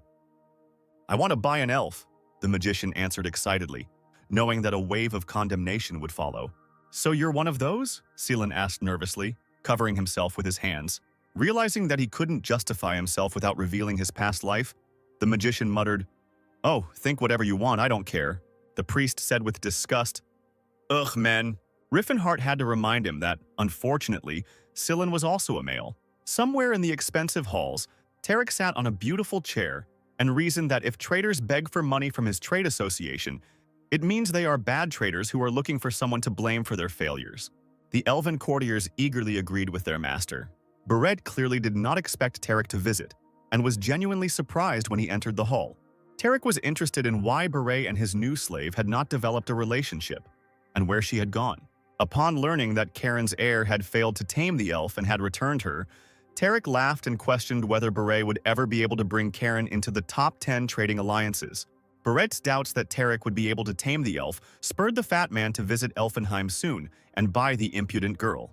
The owner of the Rolfane Trading Association couldn't wait to see Beret's stunned face when he managed to calm the rebellious one down. At this time, returning to the hotel room, Riffenhart found Seelan in an interesting position. If he's working out so hard, why aren't his muscles showing up at all? The sorcerer asked himself as the healer, dressed in a t-shirt and sweatpants, did push-ups as hard as he could. Do I look like I've been training? Seelan asked, as Rifen looked over his skinny body. Don't push yourself too hard. I can't lose you because of muscle pain, the magician encouraged his comrade. Yes, everything will be fine. I will be able to move, the healer replied, enveloping himself in a pink haze of the spell. One and done, concluded Seelan, who showed no sign of sweat or fatigue. Riffenhart immediately understood why the priest was not gaining muscle mass. Healing magic is like turning back time, the mage thought to himself. Muscles grow from micro-damage and subsequent regeneration over and over again. But when he heals himself, he only returns them to their original state. The Demon King wanted to yell at his partner. Idiot! You're wasting your time! When Seelan noticed the displeasure on his comrade's face and asked if something was wrong, Riffenhart only promised to show him a more effective training method. They also discussed whether the priest's long hair would interfere with his training, but as it turned out, if he cut it, it would quickly grow back, which in some countries is considered to be associated with indecent thoughts. But we won't go into details. Now that Riffenhart had enough money, he was going to the slave market. Seelan naturally tagged along with him. The auction in Elfenheim sells a wide variety of slaves, but the most popular, of course, are elves, because they are beautiful. The prices for them are much higher than for orcs or gnomes, for example.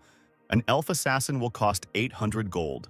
An ordinary elf slave costs 300 gold, but an elf child costs only 100. Elven boys were sold for 30 gold, orc swordsmen for 10, and orc workers for 5. The cheapest were orc children, who cost 4 gold, and a male elf who was given away for next to nothing due to the frequency of suicide. Another reason for the popularity of elves is their long lifespan and long adolescence, which is why jokes arose that stupid merchants would rather die of old age than pay off elven children. I heard that Elfenheim is a slave market specializing in the sale of elves with a history of 300 years. Seelan sang admiringly, despite Rifen's displeased look. I've never been to an elven slave market. A slave contract in any case, do you think they like it? Riefenhart tried to moderate the joyful mood in the healer, but he waved it off and replied that elves were probably treated better than orcs. Orcs live in the wilderness, Seelan continued. Isn't life under the care of more civilized people better than hunger and death? Yes, that's exactly what the average person thinks, the sorcerer concluded mentally. It is not easy to change people's mentality, and force can only instill fear, he reasoned, recalling his achievements. I need to found a new kind of empire, different from the one I built in the past. Sorry to keep you waiting, sir, the merchant said, interrupting the Demon King's train of thought about a new, fully fledged nation of intelligent races. Here they are, the world-famous slaves of Elfenheim, the same green-haired man declared majestically. The disappointment on the magician's face was dictated by the fact that he did not find a familiar face in any of the elves. The merchant didn't pay any attention to this. He was very amused by the red-haired lady's reaction to his elves. After all, not every gentleman brings a young lady with him to such a place. Are there any elves with dark skin? The magician asked. While the elven pimp admired his master's refined taste, Sillin tried to shame Rifen, as if it wasn't he who had talked about the harm of slavery 5 minutes ago. "We have one dark-skinned slave," the green-haired man remembered, and led the clients to the exit of the hall. As they walked along the long corridors of the luxurious building, the travelers were given a short tour. "Our elves receive the proper education," the merchant said. "We use special teaching methods so that our goods are always in demand. They are fed only fresh nuts, fruits, and vegetables," he continued as they walked past the open kitchen. "Proper nutrition helps them smell good." Pride was evident in his voice. "Thin elves at the slave market are a common sight, but ours are quite different." "I don't need your explanations, just take me to that elf," Riffenhart said angrily, unable to bear the boastful speech. The elven pimp became embarrassed, and they walked the rest of the way in silence. "I want number 148, the man said as they approached a gate guarded by several knights. "Here we have some of our young candidates for assassins. They are being trained here," said the merchant as the doors swung open. "Here is the product you are so interested in." Riffenhart no longer heard anything. He saw Cirrus in the crowd of fighting elves. His eyes instantly filled with tears and a lump formed in his throat. Her hair was cut untidily, obscuring her eyes, but he would have recognized Cirrus from any body part in any universe. In a few seconds, she would throw her curls back and reveal her wonderful amber eyes to this world. But right now, Riffenhart was already falling into memories. Before the eyes of the magician, his laboratory in the Delphic Tower appears, in which rare plants, crystals, models of spells, and a huge number of books were collected. "Sir Riffenhart, you can't mix this," Cirrus shouts as the sorcerer pours the red liquid into the test tube. "Who would mix fire flowers with stone seeds anyway?" The brave elf continues to scold Riffenhart after his mixture blew up the tower wall. "Sorry, I think I just got distracted by something," the magician stammered awkwardly. But it seemed the girl didn't believe him, because she heard this excuse every time their experiments ended in an explosion. And lately this was happening more and more often. "Don't move, your face is all dirty," Cirrus asked, wiping the soot from the sorcerer's cheeks and wondering why she was so attracted to him despite his venerable age. "How long will you call me Sir Riffenhart?" the magician asked the girl. "Call me as usual." "I can't," the elf whispered quietly. And then the sweet scene in the laboratory was replaced by a fire that engulfed the Riffenhart Empire in flames. He stood on the balcony of his palace and watched as what he had spent many years building smoldered. His closest allies, the people he considered friends and family, appeared behind him. He was afraid of losing each of them, so he didn't want these destructive actions that people brought with them. "I have come to greet you one last time, my lord," said the orc Tahidi. "Atilka, Mashalin, Cirrus, what's wrong with your faces? Is this the first time you've seen someone on the brink of a grave?" Riefenhart chuckled. "You know that 2 million soldiers from all over the continent have gathered to crush the Demon King," the mage boasted. "Perhaps all of humanity's fighting power has gathered here. I wonder how they'll deal with the aftermath. Their countries are completely incapacitated, all for one fight?" Riefenhart wondered out loud. "They don't even think about accepting our right to exist, my lord," Tahid supported Mr. The orc asked if the Demon King wanted to leave the castle with them. However, he was sure that they would only be able to leave alive if he stayed here. Riefenhart apologized to Owl then for losing even with the divine guarantee behind him. Only it wasn't a guarantee, it was a prophecy. And it went like this.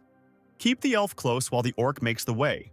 The one who can pass the Daemon Abyss and tear down the Pillar of Hawkrul will come soon, so follow him.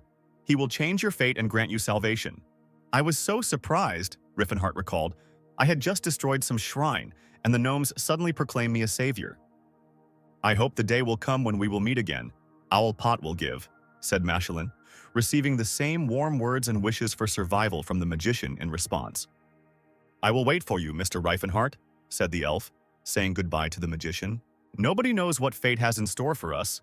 If something happens to me, I hope you can find yourself a worthy partner," the magician said, struggling against the lump in his throat. Ceres repeated to Riffenhart several times that she would wait for him, and she even had to raise her voice and yell at him to make him understand the seriousness of her intentions. The mage's worried black eyes and the elf's cold amber eyes met. A second later, their lips met, and Riffenhart wanted this farewell to never end. "To be honest, I'm ashamed to show her to customers," the elf merchant interrupted the wizard's stream of memories. "She's completely unteachable, a defective product. She's been returned 3 times already." The merchant said that she was very skilled, but because of her terrible character, the dark elf had to be used to train other trainees to become full-fledged assassins. "Are you still interested in buying?" the merchant asked ingratiatingly. But he didn't need to ask because Riffenhart's eyes were following the girl, and he answered yes without hesitation. Having decided that he needed to shake 100 more out of this pervert, the merchant asked the magician for 300 gold for the goods. I repeat, the product is defective, frankly. I'm not sure I should sell it at all, the green-haired man said when the priest was surprised by the price tag. Are you the new master? The elf asked when she was introduced to Riffenhart. The magician noticed a huge number of scars on his beloved and could not imagine what kind of torture she was subjected to here. The merchant offered to call a priest to heal the elf's wounds, but Rifen asked Sillin to do it himself. Throwing his warm jacket over the girl's shoulders, the magician remembered that the elf still didn't have a name. What if your name is Cirrus? Riffenhart suggested. The elf did not argue, and when asked if she liked the name, she replied that she remembered what her name was now. Your full name is Cirrus Valencia, the magician instructed the girl, carefully wrapping her in clothes. And despite her objections that a slave is not given a last name, he asked her to remember it. Then the magician told her his real name and introduced Sillin. I understand, the girl replied, still wondering why the owner had given her a personal surname when he could have given her his own. After some time, new guests arrived in Elfenheim. Number 148 has already been purchased, the merchant mumbled. Tarek was indignant when he heard that the 148th had left an hour ago with a new owner. Did Beret really understand what I had planned and bought the elf back? The owner of the Rolofane Trading Association doubted. The buyer was a young man I'd never seen before, the elven pimp admitted. He paid in cash, so I didn't ask any questions. Tarek again doubted the honesty of the slave trader. After all, not everyone could carry enough cash to buy an elf, even if her price was not the highest. A young guy with a strong build, you'll understand as soon as you see him. The pimp gave a self-portrait of the buyer to Tarek. At this time, Riefenhart no longer had time for squabbles in Elfenheim. He watched as the elf examined her new equipment in complete delight and with a modicum of faith that this was all a dream. We'll make do with this for now, and then I'll buy you better equipment, the magician promised his beloved. When asked if the elf was hungry, she replied that she would follow the will of her master. Riffenhart was surprised and said that she could not call him master. Cirrus immediately decided that it was because he was bringing her back. What? Of course not, that's not what I meant, the magician justified himself, while the elf was confused as to why he was treating her like an ordinary girl. I mean, you can think of me as a comrade you're traveling with. Riffenhart smiled the most charming smile this stupid body had to offer. Don't call me sir, call me by my name, okay? This pervert seems to like role-playing games where he is an adventurer, Cirrus thought. And his favorite type of game is saving a beauty, like a hero, she concluded, and said out loud that she would call him Riffenhart. All people are the same, the voices whispered in Cirrus's head, even as she stuffed herself to the brim in the tavern. In front of her stood a huge variety of dishes, and Riffenhart was talking next to her about how the Redanti's Mercy was the most popular restaurant in Zeppelin. They took advantage of the name of the goddess Redanti, known as the patroness of a bountiful harvest, who gives food, so we considered ourselves part of the flock. The magician continued to entertain his comrades with stories. Rifen and Sillin argued a bit about how the clans profit from the names of the goddesses, remembering that the cult of Philinense is also not without sin, and makes money from beauty services. Well, of course, she is the goddess of love and beauty. After all, this does not contradict the canons of our religion, the priest justified himself, ignoring the fact that one service costs a whole mountain of gold. Riffenhart paused from their little argument to watch Cirrus eat a giant lobster. He couldn't figure out if she liked the local cuisine and company. After all, the magician brought her here to honor the memory of their first anniversary. But then he appeared before Cirrus as a savior, and now she sees him only as a buyer. The first meeting can cause completely opposite impressions, and the magician wondered if he should have come later. However, sooner or later Cirrus will understand the meaning of his words and actions, and he is quite happy with that. These are the best products in our store, you won't find anything like this anywhere else, said the weapon seller, laying out all the sharp things he had on the counter in front of the travelers. Riffenhart was surprised when the elf chose a rapier. Don't you usually use a saber? He asked Cirrus. Wow, it's not for nothing that they say that martial artists can tell who wields what weapon just by looking at their hands. Sillin admired, while the sorcerer's beloved was angry at his insight. I never thought that I would ever have the mithril-based weapon that I dreamed of so much. The priest continued to admire as they continued on their way, having stocked up on everything they needed. Why would a priest need a weapon at all? Riefenhart wondered. And before he could receive an answer, his gaze was drawn to a strange gathering in the alley. A squad of 6 fighters seemed to be waiting for our heroes. "Can I have a word with you?" their leader asked, turning to the sorcerer. From the look in Riffenhart's eyes, it was clear that he would have preferred anything but a few words. "What's the matter?" the magician asked haughtily. "A certain famous aristocrat wishes to obtain this elf," the man said, pointing his finger at Cirrus. The elf's face immediately changed from irritatedly neutral to irritatedly angry. "So what?" Riffenhart demanded furiously. "He is willing to offer a reasonable price for the slave," the squad leader promised and handed the magician an envelope. "If you wish, we can replace her with another one of higher quality. Please take a look." Riffenhart refused to accept the envelope from the man's hands, saying that he was not interested in such deals. "It seems you didn't understand. I told you that my master was offering a reasonable price," the postman continued to insist, not accepting refusals. "It's you who don't understand. I repeat, I'm not interested," the magician said through clenched teeth. "You seem to be attracted to this elf," the opponent stated factually. "I see you are stubborn. In which case you left me no choice," said the man, gathering his squad and walking away. That evening, there were some very restless conversations in the luxurious chambers. "What? Why did you come back empty-handed, Romand?" Tarek scolded his servant. "You could have smeared it and sprinkled coins on top." "He won't sell it no matter the price. He has very naive ideas about this world," Romand tried to justify himself. "Besides, there were a lot of eyes there. I decided it was better to adhere to the norms of decency." Servant of Tarek about his plan. "We'll wait for the right chance to kidnap this elf and then tell the guy that she's dead and offer double the price. The girl was sold for next to nothing anyway." Tarek approved of Romand's plan and suggested taking Sir Lantis with him so that he wouldn't hang around doing nothing. Riefenhart was not aware of the evil plans of the owner of the Rollifen Trading Associations, so he rested peacefully in the hotel. He poured out all the gold he had from the bottomless bag in front of him. The 2,000 gold pieces he had stolen from the ruins seemed at once a huge sum, and yet quite small when one considered his plans to found a new empire. The sorcerer seriously thought about investing so as not to carry these heavy things around with him just like that. If we recall the lessons of history, then in the near future the kingdom of Crovens will be struck by famine. A country of farmers, where, thanks to the fertile soil and generous harvests granted by the goddess of the earth, Redanti, there have never been any reserves made in case of famine. Investing in grain is a wise choice because next spring, famine will raise a wave of deaths and terrible images of parents eating their own children. 3 major trading groups came to mind: Rollifen, Karen, and Tauban. But Riefenhart knew for sure that he was not going to invest in Rollifen, since the founder of this trading group had bullied Sirius in the past. If he had to choose between the remaining 2, he would choose Taobeng, as they specialize in grain sales and are Rollifen's main competitor. The head of the Taoban Trading Association, Seavold, sat in his office and lamented that because of the unscrupulousness of the head of Rollifen, he could be left without partners, profitable deals, and even without work. The secretary said that Seavold had a visitor who wanted to make an investment, but since the locals could not offer a good amount, the head of the association asked the secretary to send the man away. "But he offers a large sum, sir," said the secretary excitedly.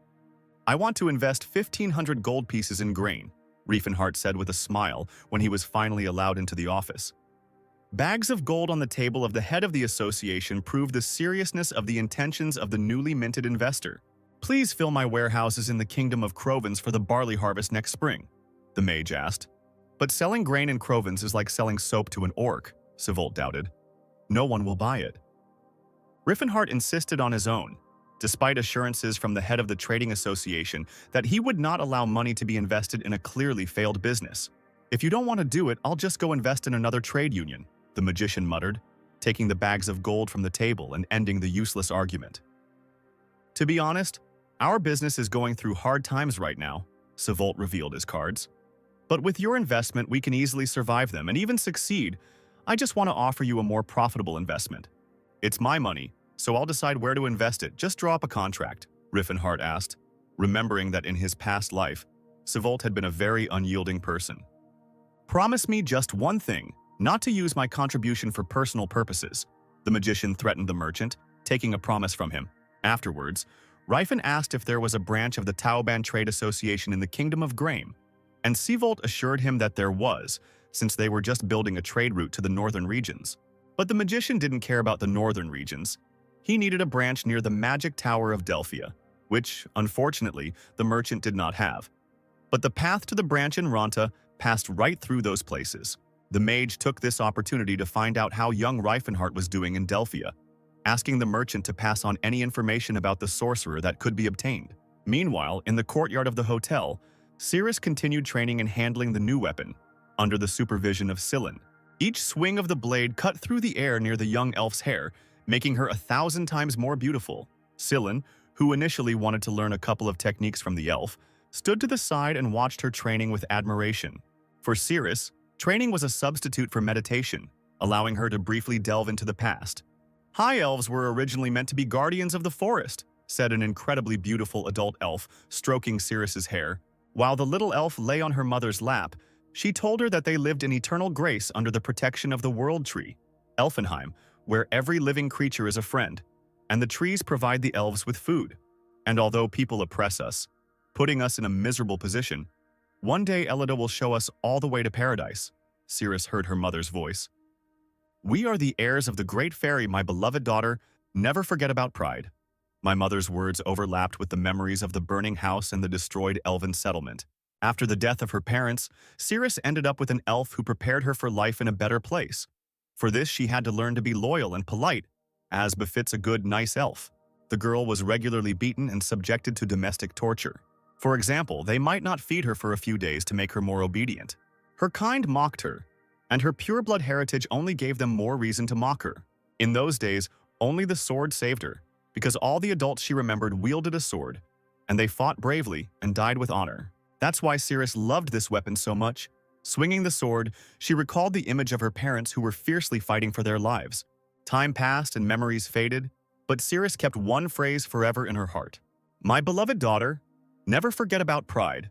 Loud bangs brought Cirrus back from her memories to the real world. That was so cool. How do you move like that? Scyllin asked in admiration. You just have to try your best, the elf answered sincerely. Oh my god, it's like I'm listening to instructions from Rifen. Are all warriors like this? Scyllin asked rhetorically as he mimicked powerful blows in the air. It's like that, huh? But the priest did not have time to receive an answer, because their training was interrupted by the phrase, There you are. You will come with us, elf, Roman barked, implying that his orders were not to be discussed. We will take you to the real master, he continued, not daring to hold back his smile. Even a fool could decipher the elf's warlike gaze.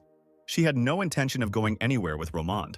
A whole squad of men, dressed in such a way that it was impossible to tell whether they were mercenaries or government employees, lined up, blocking the only exit from the hotel courtyard. Who the hell are you? Saint Scyllin shouted. While the priest reminded Romand that the elf was not for sale, the former only smiled and repeated that no one would come to the aid of the travelers. At some point, Scylin's loud screams got to Romand, and he rushed at the healer with a sword. The ringing of metal deafened the priest when the soldier's sword met the elf's nimble blade. Having repelled Romand's attack, she went on the attack against his unit. The elf, unlike Rifen, did not try to spare people and calmly inflicted fatal wounds. This provoked her opponents because everyone was sure that it would not be so difficult to deal with the girl. Ceres successfully dodged the squad's attacks and delivered her own pinpoint strikes. Her blade turned red and her eyes blazed with fury. The elf killed men before they could touch her. A drop of sweat appeared near Romand's eye, apparently from fear. The squad leader could no longer resist the thought that the 148th was unusually strong. Dear Philinense, crush these ignoramuses with your iron rod, Silanus prayed. Ceres grabbed the priest by the shoulder and moved him from his place before he could complete the spell. A sword thrown by someone flew to the place where Scyllin had stood before. If a pilgrim dies, no one will even blink an eye, right? The squad leader encouraged his soldiers, and it immediately became clear that the sword had flown to Scyllin from him. What is this freak talking about? The priest was indignant, but Ceres convinced him that everything was fine. After the elf was sure that the healer was not going to do anything rash, she spun her blade and moved towards the men. Getting into a fighting stance, she cast a defiant glance at Romand. These guys are no problem at all, Ceres said mockingly. She would have said these words as many times as she wanted, if only the commander's expression would always remain the same surprised, angry one. Time to get to work, Tallcat, Roman called to someone. Ceres stood surrounded by the dead bodies of men who thought it would be an easy task to deal with her. But when an orc the size of her new master entered the inn courtyard, even the elf's knees began to tremble slightly. Scyllin, although he had seen everything, was still just as nervous as Ceres. Talcata is working, the orc growled loudly. Catch the elf, The orc's vocal apparatus does not allow them to fully reproduce human speech, but from the big guy's phrase, "Sorry, that's fate," Cirrus caught the true essence. "Forgive me, but that's fate. Nothing can be done. Better to accept it." The elf thought that the orc was much stronger than the human squad, and that she would have to try very hard to deal with him. Commander Romand ordered Talcat to seize the 148th and not damage the goods. Cirrus' blade met the orc's mighty sword. The sword bounced strangely off the elf's weapon, as if it had bent. The next moment, Cirrus felt the sword hit her hard in the back.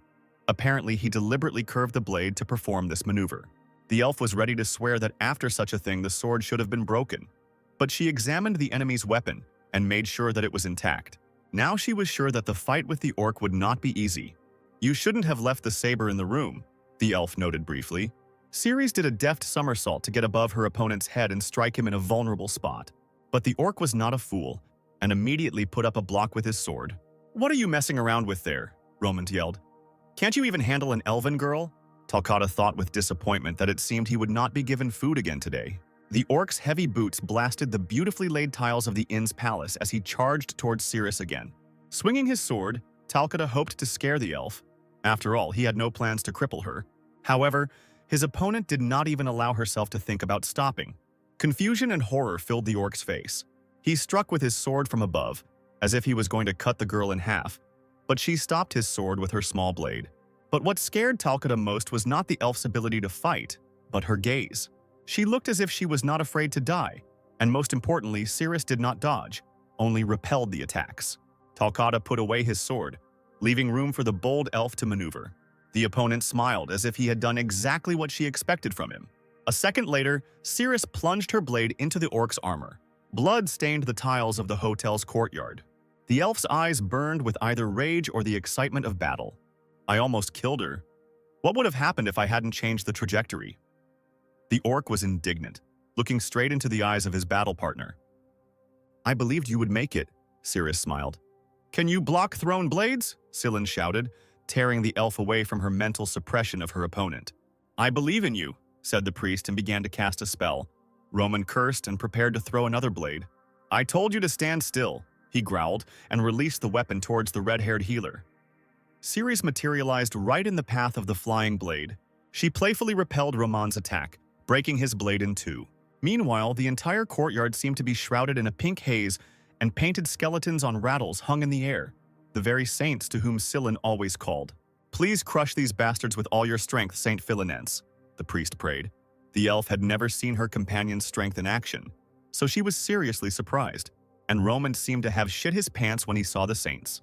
With their arms crossed over their chests and their mouths open, the skeletons of the Philinense family looked more like demonic creatures than anything religious.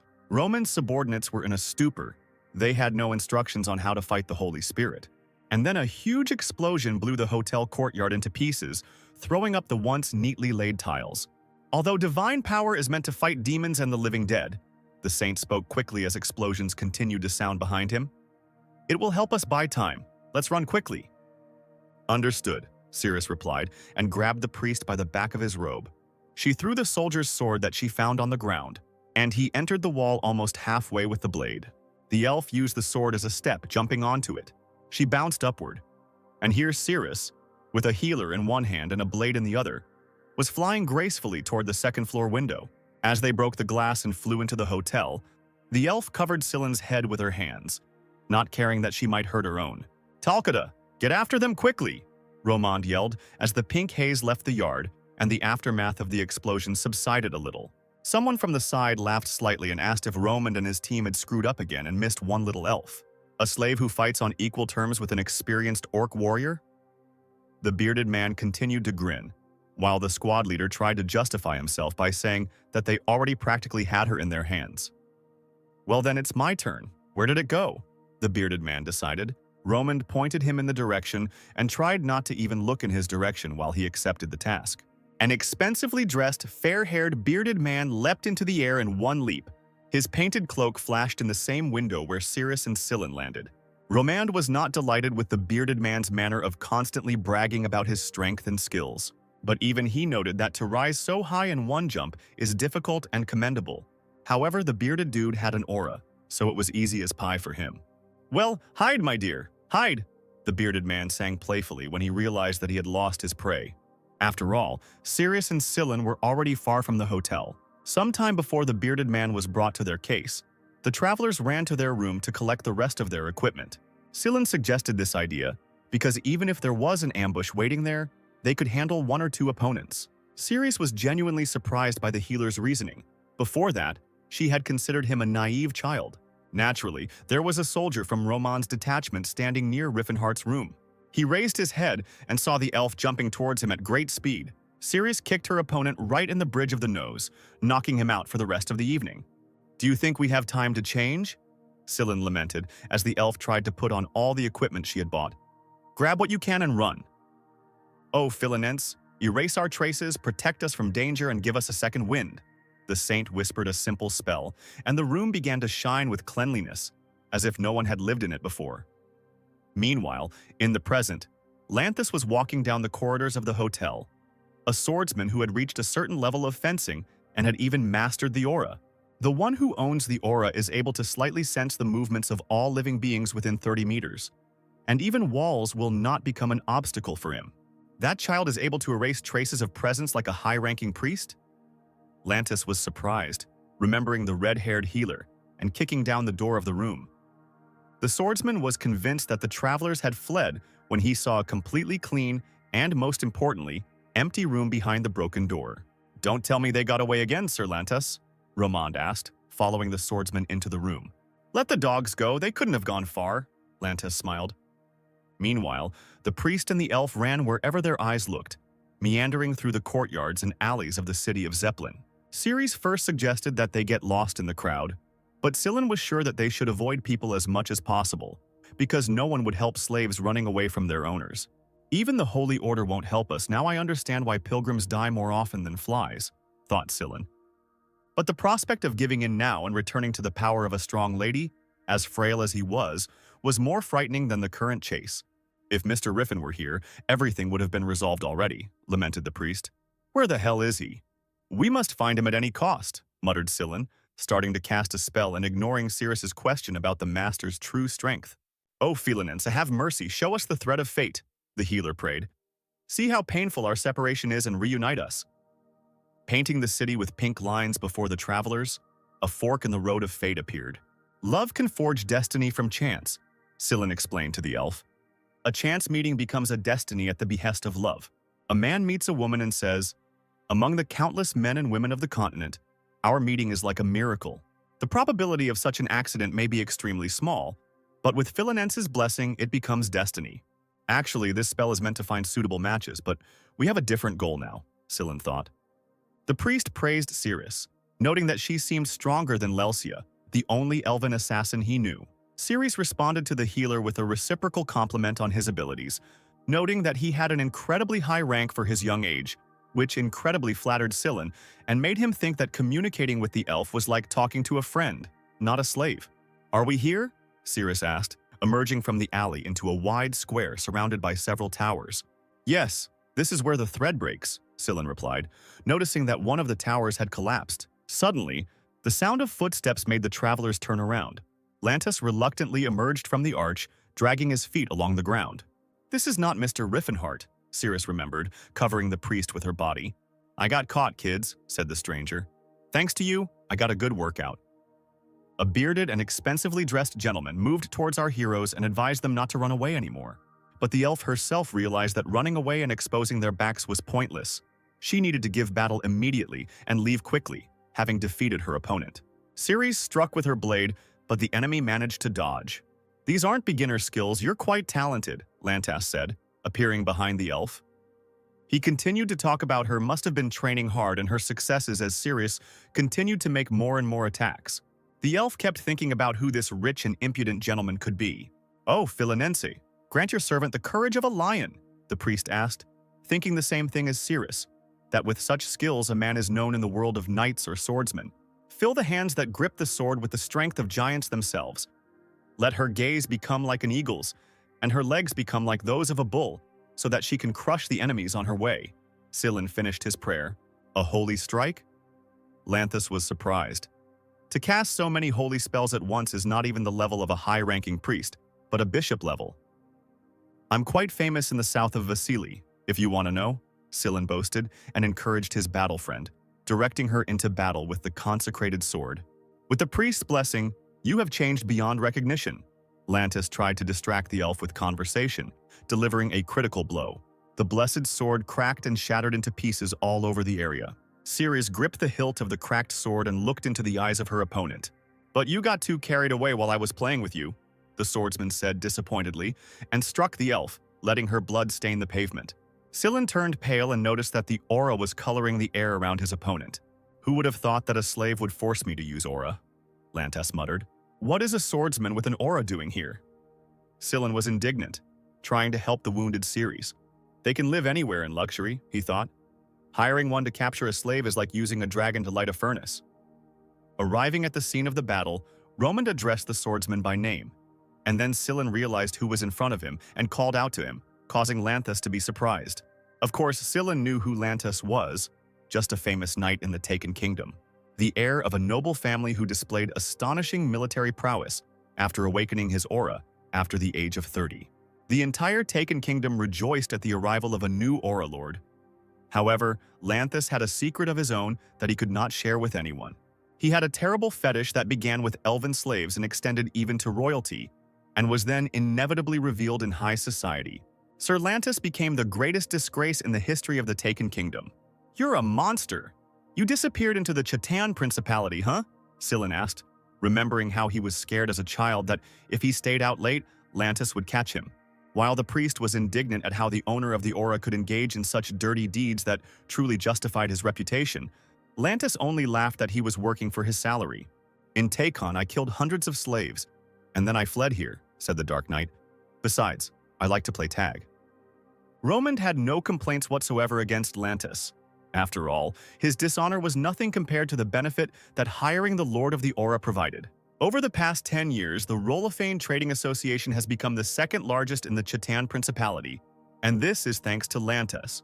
"Let's suppress your divine power for a moment," the knight said, pointing his fingers, shrouded in aura, towards the priest. "You see, I have a good understanding of what a high-ranking priest can do if he is allowed to talk freely," Lantis continued, as invisible aura bullets slammed into Scylla's body.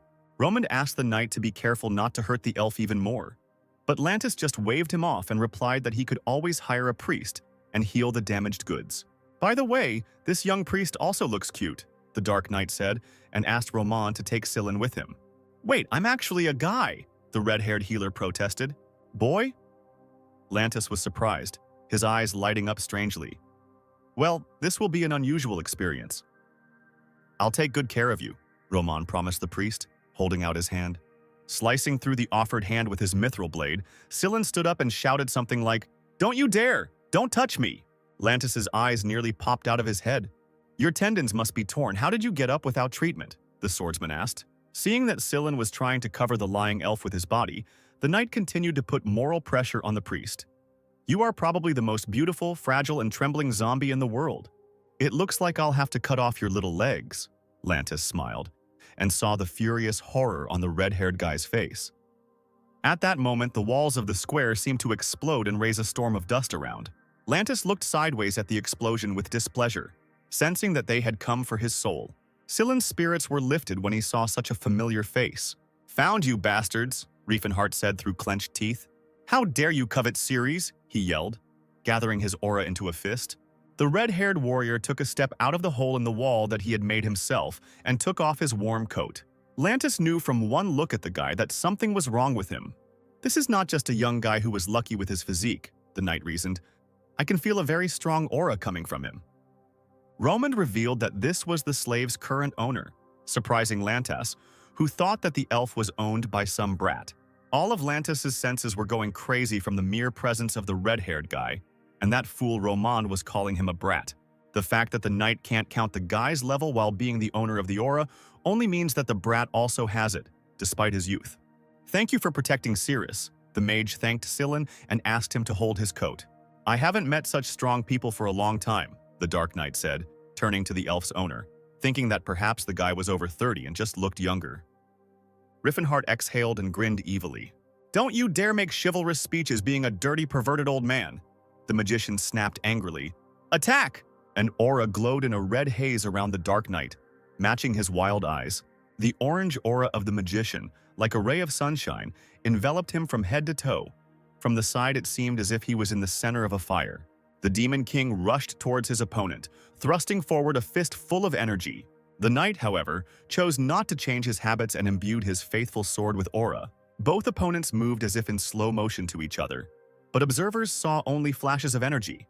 As the two opponents clashed, an orange-red explosion erupted around them. The people in the square could not even distinguish the figures of the knight and the warrior in the bright flames. Lantis looked up at the heated Riffenhart. The red-haired warrior swung and prepared to strike, his eyes burning with rage.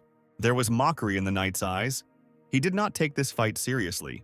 The young warrior and the dark knight continued to strike each other. When their faces were too close in the heat of battle, Riffenhart could have sworn that Lantis laughed. Romand, like his soldiers, decided that the best solution would be to retreat, because if they were caught between two madmen with aura, there would be no one to pick up their bodies piece by piece. Sillin used the time between Riffenhart and Lantis's fight to heal Cirrus. "Does Mr. Riffenhart really have an aura?" the elf said in confusion. When the priest confirmed Cirrus's suspicions, something akin to admiration lit up her eyes. Lantis didn't understand where the child had managed to gain such a level of mastery over the aura. "He fights as if he didn't receive it yesterday," the knight concluded, attacking the red-haired warrior with a sword imbued with aura. If there was one thing Riffenhart knew how to dodge, it was that these attacks weren't scary to him. The magician gathered his will and energy into a fist and launched a Kwai bullet technique at the enemy. Did he really open his aura as a teenager but somehow managed to retain his baby face into his 40s? Lanthus thought as he took another punch to the gut. Such a possibility is complete nonsense. The knight was indignant. Riffenhart crushed everything he saw on the way to his opponent. Why is he so strong? How dare the pervert who laid his hands on Cirrus use such strength and skills? The mage seethed internally. Whoever claims that martial arts build good character needs to be punched in the face, Riffen said, upset. Having climbed onto the ruins of the tower, the knight watched the warrior from afar. The fact that the boy can knock my sword away with one swing of his hand is incredible skill, thought Lantis. Realizing that the only option in this situation was a competent mentor. "Are you a disciple of the martial arts king, Gerard?" the knight asked the warrior. Riffenhart chuckled. He wasn't about to give away his training secrets to this pervert. "And why do you care so much about this slave when you are so strong?" the bearded swordsman continued. "Now repeat what you just said," Riffen squeezed out through his teeth. "Those you call slaves have feelings and will," he began to shout. Lantis stared at the angry boy in bewilderment. "Have you even tried talking to them?" the red-haired warrior asked, gathering aura in his fists. "Have you ever wondered why they became like this?" The blast wave that Rieffenhart had created with his blow blew away the rubble of the tower, and the knight flew down. "I have no idea what you're trying to prove," Lantis replied, attempting an airborne attack. The magician thought that this was a typical human reaction, the unshakable belief that any creature other than man is second class. This idea was too ingrained in the minds of mankind. And how are humans any better than elves that they allow themselves to subjugate them? Riffenhart continued to ask, knowing that humanity could clearly see how representatives of other species cried and laughed, but still refused to admit that they had feelings.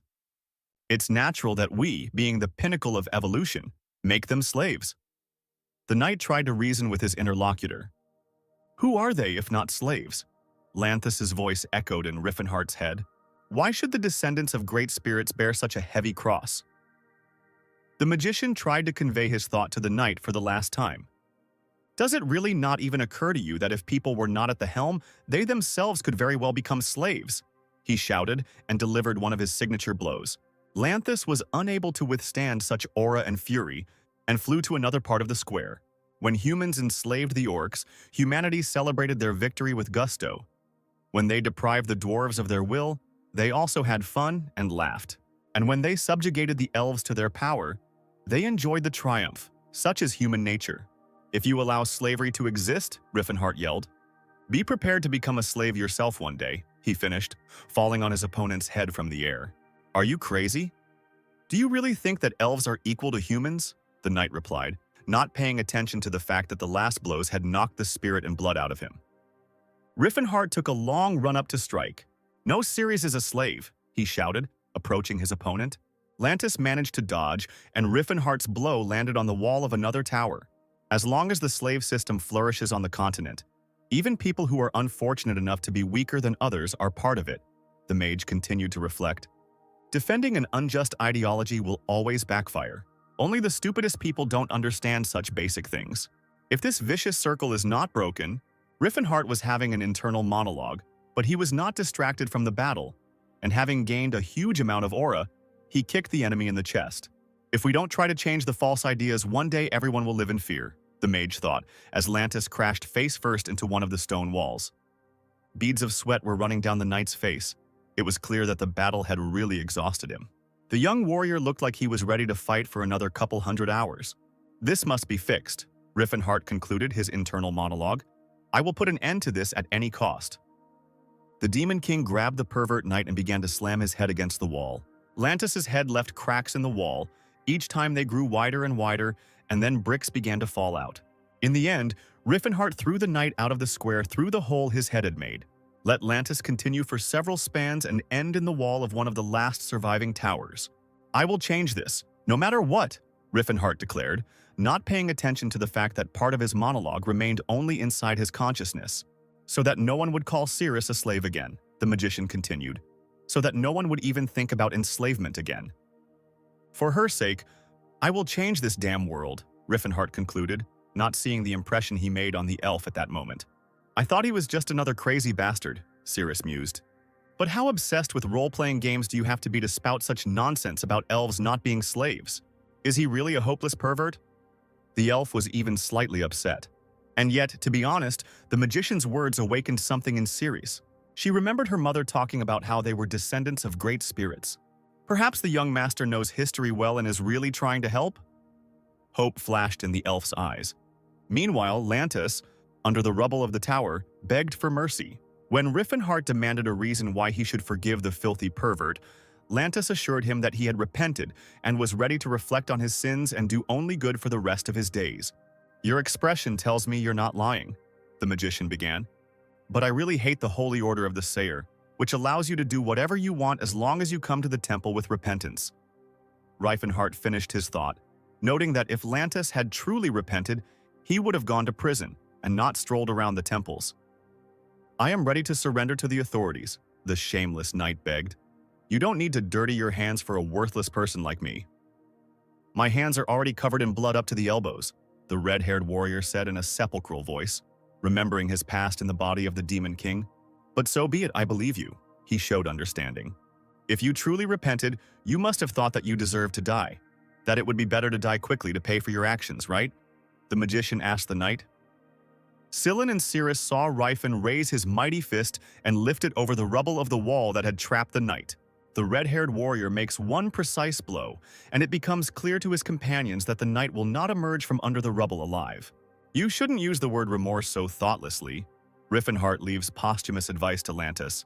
A piece of shit like that wouldn't know it anyway. Knight covers the remains of the former architecture of the square and buries the secrets of the recent battle. As expected from a walking first aid kit, Sillin cured Cirrus, which the mage was incredibly happy about. Are you okay, Riffenhart? The elf asked. The magician couldn't believe that she was talking to him, so he behaved very strangely. Sillin broke the awkward silence by pointing at the fleeing mercenaries. Riffenhart asked the boys to come over for a few kind words as politely as he could. Who gave you the order? Was the first question that interested the magician. When Riffenhart saw that the soldiers were in no mood to talk, he called for his favorite non-killing club. You are very lucky that I am merciful today, the Demon King smiled. The torture was over when the moon emerged from behind the clouds. I'm asking for the last time who is behind this. Riffenhart tried to get an answer from the exhausted mercenaries. This is Tarek, the head of the Rolofane Trading Union, lives on the southern outskirts of Zeppelin. You need to leave the city through the southern gate and turn left at the fork. All three soldiers spoke at once. Riffenhart was glad to hear the name of the man who had tormented Cirrus for 10 years in his past life. He wanted to kill that bastard more than anything when he saved her. But unfortunately, when he came for Tarek's soul, he was already lying dead in his bed. Remembering this, Riffenhart ignored Roman's warnings that he should not go and take revenge on Tarek. Tarek owns the second largest trading association in the Principality of Chatan. If you do something to him, you will turn all of Chatan against you. Romand blurted out information that the magician already knew. I know exactly what that bastard is like, Riffenhart said through gritted teeth. The magician did not kill the soldiers as he had promised. He simply left them in the cold, practically naked and exhausted from torture. But, on the other hand, they could always cuddle up to each other and not die from the cold. As our heroes approached the luxurious halls of Tarek's house, terrible events were taking place inside. "They're taking a long time to deliver the Dark Elf," Beret complained. "Yeah, what is Roman digging around there for?" Tarek supported his indignation. "Who are these?" Beret asked, noticing two trembling elves on the other side of the room, and was told that they were Lantis's toys. It was very noisy outside, but Tarek decided that this was another public rally and suggested not to spoil the evening. But, in fact, outside the estate guards were trying to protect the owner from harm. Each blow of the magician hit the target, and after some time all the guards were lying at his feet. While Riffenhart tried to distract himself from the thought that he wanted to kill everyone involved in this whole story, including the guards, Sillin healed the guards and erased their painful memories. "Isn't that a spell that usually heals a broken heart, making one forget unhappy love?" the magician asked, and the priest replied that there were few funny moments in battles either. "If it weren't for these skills, how would you get rid of unnecessary witnesses?" the healer asked the red-haired warrior, receiving the answer that Rifen would simply rip their heads off. "Then my memory blur spells are just right." Sillin was glad that he had managed to avoid any senseless casualties. "By the way, I want to see you kick that bastard's ass," he continued, causing the warrior to laugh. "Talcata will not let strangers through." A mighty orc appeared on the traveler's path. "You have the blood of a warrior in you, and the one you so stubbornly protect is not worth it at all," Riffenhart said disappointedly. "I am a warrior, and I have obligations." The orc stood in a fighting stance. "If I am broken, can I call myself a warrior?" "You live in slavery," the mage snapped, watching the orc's shocked face. "That man isn't even your life mentor. Even if not, a warrior must see things through to the end," the orc retorted. "Even if he is forced to." "Rifen, do you know the Orcish language?" Sillin mumbled in surprise. "He really does," Cirrus noted, and promised her master to take care of this orc. Riffenhart was doubtful, but the elf took out her saber and said that she now had a suitable weapon. "You have become stronger, weak elf," said the orc. The magician asked the healer to cover the elf, and he himself went in search of Tarek. "Strong man, are you going to ignore me and go straight to Tarek?" the orc said to the retreating Riefenhart. "Your opponent is an elf. By turning all your attention to me, you are showing disrespect to your opponent." The magician put him in his place. While wandering around the estate, Riffenhart came across a door behind which strange sounds were heard. Moreover, this floor seemed to be shrouded in a purple haze that was not observed on the others. The magician quickly realized that the fragrant haze was some kind of drug. But when he looked at what was happening inside the room, he was speechless for a moment. Bloodstains decorated the room as well as the expensive curtains. Taking a break from their perverted activities, the two sweaty bodies turned towards Riffenhart. Tarek and Beret screamed curses at the guards who let the stranger into the room. But they didn't know that the soldiers wouldn't hear their complaints for now. Riffenhart searched for words to describe his contempt for the two sweaty carcasses standing over the dead elves. "I've seen a lot of shit in my life, but you certainly won't get away with this," he roared as soon as he felt able to speak again. The box containing the drug continued to emit purple smoke. Fat bastard. Tarek must have gotten really high because he kept asking Riffenhart, "Who are you?" and calling security. Anger finally enveloped the magician when he looked again at the bloody mess on the bed. The elves had clearly been killed quite recently. What they had done with the corpses of these noble creatures up until now was beyond Riefenhart's comprehension. Why are there so many people in this world who shouldn't be left alive? The Demon King asked himself. What's going on? Why is there an intruder here, and no one has even raised the alarm outside? Where is Talcata? The fat pig squealed, trying to fight his clouded mind. What do you want? Money? He turned to Riefenhart. Or a place at the trading market, Tarek suspected, constantly thinking that Tauban could very well be plotting against him. But Cirrus put up with this wretchedness for 10 whole years, the magician muttered in frustration, while Tarek swore by the name of his trade union and promised the warrior to double the offered sum. We can draw up a contract right now. I promise I won't take revenge. The head of Rolifan squealed in confusion when the red-haired boy moved towards him and muttered something about Tarek not having changed. But this time, he would make it in time. The fat pig was not destined to understand that Riefenhart would have time to understand, because from the blow to the chest, it seemed that his heart flew out somewhere into the area of his back. And how dare you, you creeping freak, do such things to Cirrus? The magician asked. But the current Tarek had no idea who this Cirrus was. Baretu was left to watch as his comrade was brutally beaten to death by some young boy. Maybe what is happening now seems unfair to you, but now you understand how those who died by your mercy felt, Reifenhardt said, sending Tarek on his final journey. The head of the Rollfane Trading Association lay on the floor of his luxurious room, unable to take another breath, choking on his own blood. Murderer! Beret attacked Reifenhardt, only making the mage laugh, since he only heard such an insult from a murderer. Beret denied his sins and claimed to live a righteous life. Scylla and Cirrus arrived at the room in the midst of an altercation between Reifenhardt and Beret, each claiming that the other was the killer. They then saw Tarek's brutally mutilated body on the floor. This is very cruel, was all the elf could say. Those bastards deserve worse, Reifen assured her, and Scylla agreed with his statement.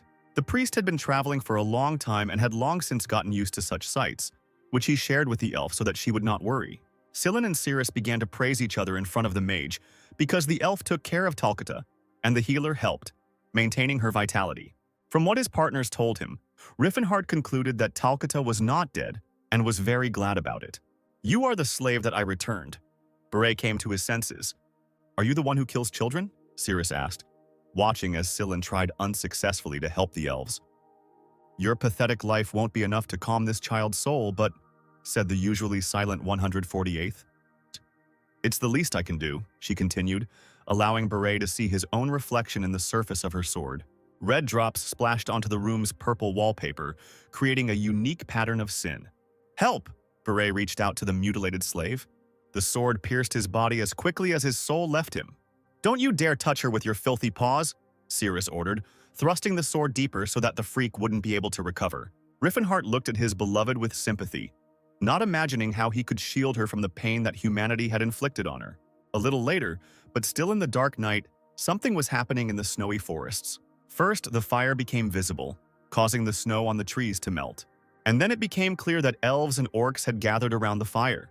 Talcata, at Cirrus' request, counted all the orcs and elven women around the fire, and noted that since Talcata's sword was bent, Cirrus' master was now his master. Scylla was surprised that there were only elf girls and orc men around the fire, but Cirrus assured him that this was normal, since they were the ones who were in the greatest demand.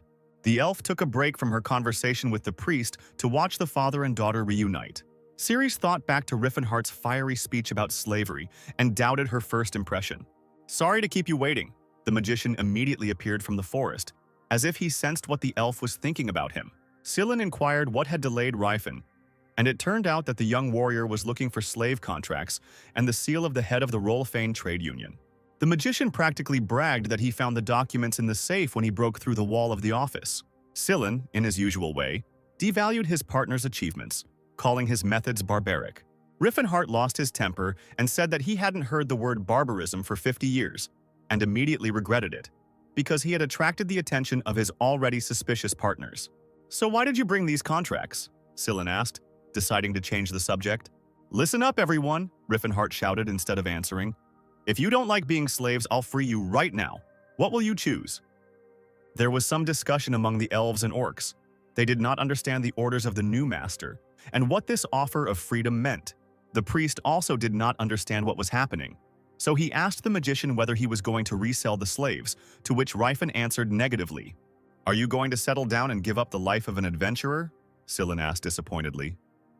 The seal of Rollfane on the slave contract means that they will no longer be slaves of Tarek, the mage explained, ignoring the priest's question.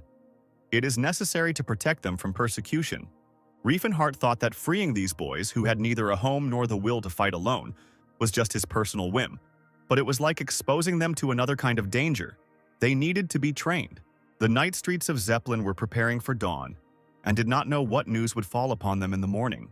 Mr. Riffenhardt, aren't these the slaves of the head of Tarek? Seavolt asked, thinking about how the young master had managed to buy them all up. You'll find out a little later. I hope you can take care of them secretly, the magician asked, leaving his interlocutor no chance to say no. Very interesting news awaits you tomorrow morning. But you will have to establish the truth in this matter yourself, Riefenhardt baited. And if our secret is revealed, you alone will be under suspicion. Why are you so worried? This is a normal thing for me, the magician reassured Seavolt. Riefenhardt poured out 100 gold coins on the table in front of the head of Taobang, and said that it was for expenses for the first time. There is one place on the outskirts of Zeppelin, No one will know anything if I leave my people there with the slaves. Sivolt, who had been stunned until then, finally spoke up, taking the gold into his hands and admitting the thought that his interlocutor had robbed Tarek himself. And make sure no one touches them or treats them like slaves, Riffenhart ordered harshly. But the leader of Tauban did not argue, only agreeing that it was natural, considering how obsessed owners were with their property. The magician also asked that the money he donated be used to teach his slaves, but not the things that the pervert Tarek taught them. He talked about counting, languages, history, philosophy, and medicine, whatever he could. Why go so far as to give full lessons to slaves? The head of Taobang stared at his interlocutor in confusion. Reifenhardt assured Sivolt that the better trained the slaves were, the more useful they would be to their master. But the leader of Taoban believed that they were incapable of absorbing such knowledge. Agreeing with Riffenhardt's point that he had already made the payment, Sivolt said that he would try his best, but it would be difficult, as the mentors would refuse to train the slaves. Yes, I know very well how arrogant mentors can be, the sorcerer confirmed Sivolt's fears. The mentors will probably have students, and among them there will be commoners who need money, so we'll connect them. Reifenhardt suggested a brilliant way out of the difficult situation. Sivolt tried to object that the students in training did not have sufficient qualifications to teach, but the sorcerer convinced him that he did not expect anything special, and the basic knowledge was quite suitable for initial training. The owner of the trading association decided not to argue with the investor and agreed, although he expressed his opinion that slaves were unlikely to be able to absorb information. Teaching them was equivalent to trying to teach a cat or a dog to count. There's nothing so wild about training slaves, Riefenhardt thought with disappointment. In his past life, someone had come up with the idea of slave literacy even before he had thought of it. But the cream of society, who were mostly slave owners, flatly rejected this idea for roughly the same reasons that Sivolt expressed. It all stemmed from the ingrained belief that all races other than humans were worthless. But Riefenhardt believed he could turn that belief to his advantage. But to be honest, the reason slaves are not trained is because it is a preventative measure to prevent slaves from rebelling. Once the slaves start getting an education, even Sivolt will be surprised at how much they understand. And then he will start teaching his own slaves. The sorcerer chuckled in his own thoughts. After all, it is convenient for a slave owner when his slaves are more capable than others. If all goes well, then the education of slaves will become a trend and spread across the continent. The trend will help change the way people think. And this is exactly what Riefenhardt wanted to achieve in his past life. But the sorcerer was in no hurry to rejoice. Everything is just beginning. And so, after successful negotiations with the Taoban Trading Association and the rescue of several hundred slaves, our heroes finally returned to the hotel. Silan, do you have any money? Riefenhardt asked through clenched teeth, feeling terribly awkward. I suddenly gave all my money to Sivolt because I didn't take into account the transportation costs, the magician hastened to justify himself. Maybe I should return these clothes. Cirrus suggested a good option. No, you don't have to do this, Riefenhardt protested instantly, blushing even more than before. The elf laughed loudly, and her comrades did not even suspect that this was the first time she laughed since becoming a slave. The next morning there was a commotion in the capital, the news spreading at the speed of light. The head of the Rolofane Trading Association, Tarek, and the head of the Karen Association, Beret, were found dead. The estate workers were questioned, but none of them could remember anything clearly, and discrepancies in the testimony of witnesses indicated that the case was hopeless and the criminal was unlikely to be caught. Fast forward 2 weeks with our heroes, and the first thing we see is a devastating explosion in some dungeons. Dear Philinense, I ask you to sprinkle these lost souls with purifying light. The priest reads the prayer. Philinense, take this soul into your arms. Silan continues to attack with divine providence and knocks another undead creature off its feet. Ceres also does not stand aside, gracefully smashing the skulls of enemies with his sword. Riefenhardt watches his partners work and is surprised by how well they work together, not paying attention to the fact that he is being hit from several sides with swords by several dozen skeletons. The sorcerer reasoned that a priest always complemented his partner well in battle, and concluded that he had either been trained in tandem with someone since childhood, or Silan simply began participating in real battles early. Silan was a much more brilliant priest than Riefenhardt had expected, and if the healer continued to improve at the same pace, he might even become stronger than the powerful saint who had been the mage's enemy in his past life, Ellen. However, Riefenhardt did not understand why he had not heard anything about Silan in his past life. Had he died too young? What do you say these ruins are called? Illusion? It seems to me that the monsters here are even more powerful than in Palton, the priest muttered, interrupting the mage's thoughts. But Reifenhart convinced him that, in fact, the monsters here were weaker. The group of travelers arrived in the Kingdom of Grime, which is located near the Stellard Mountains, where the forgotten ancient ruins of Eleusian are located, 2 weeks after leaving Chatan. Riffenhart was sure that Eleusian contained something that would help him restore his magical powers. When the group of travelers approached the door, which was sealed with magic, Sillin was sure that their sortie had failed. When Riffenhart asked the priest to be quiet and let him concentrate on his spellcasting, Sillin's jaw nearly dropped.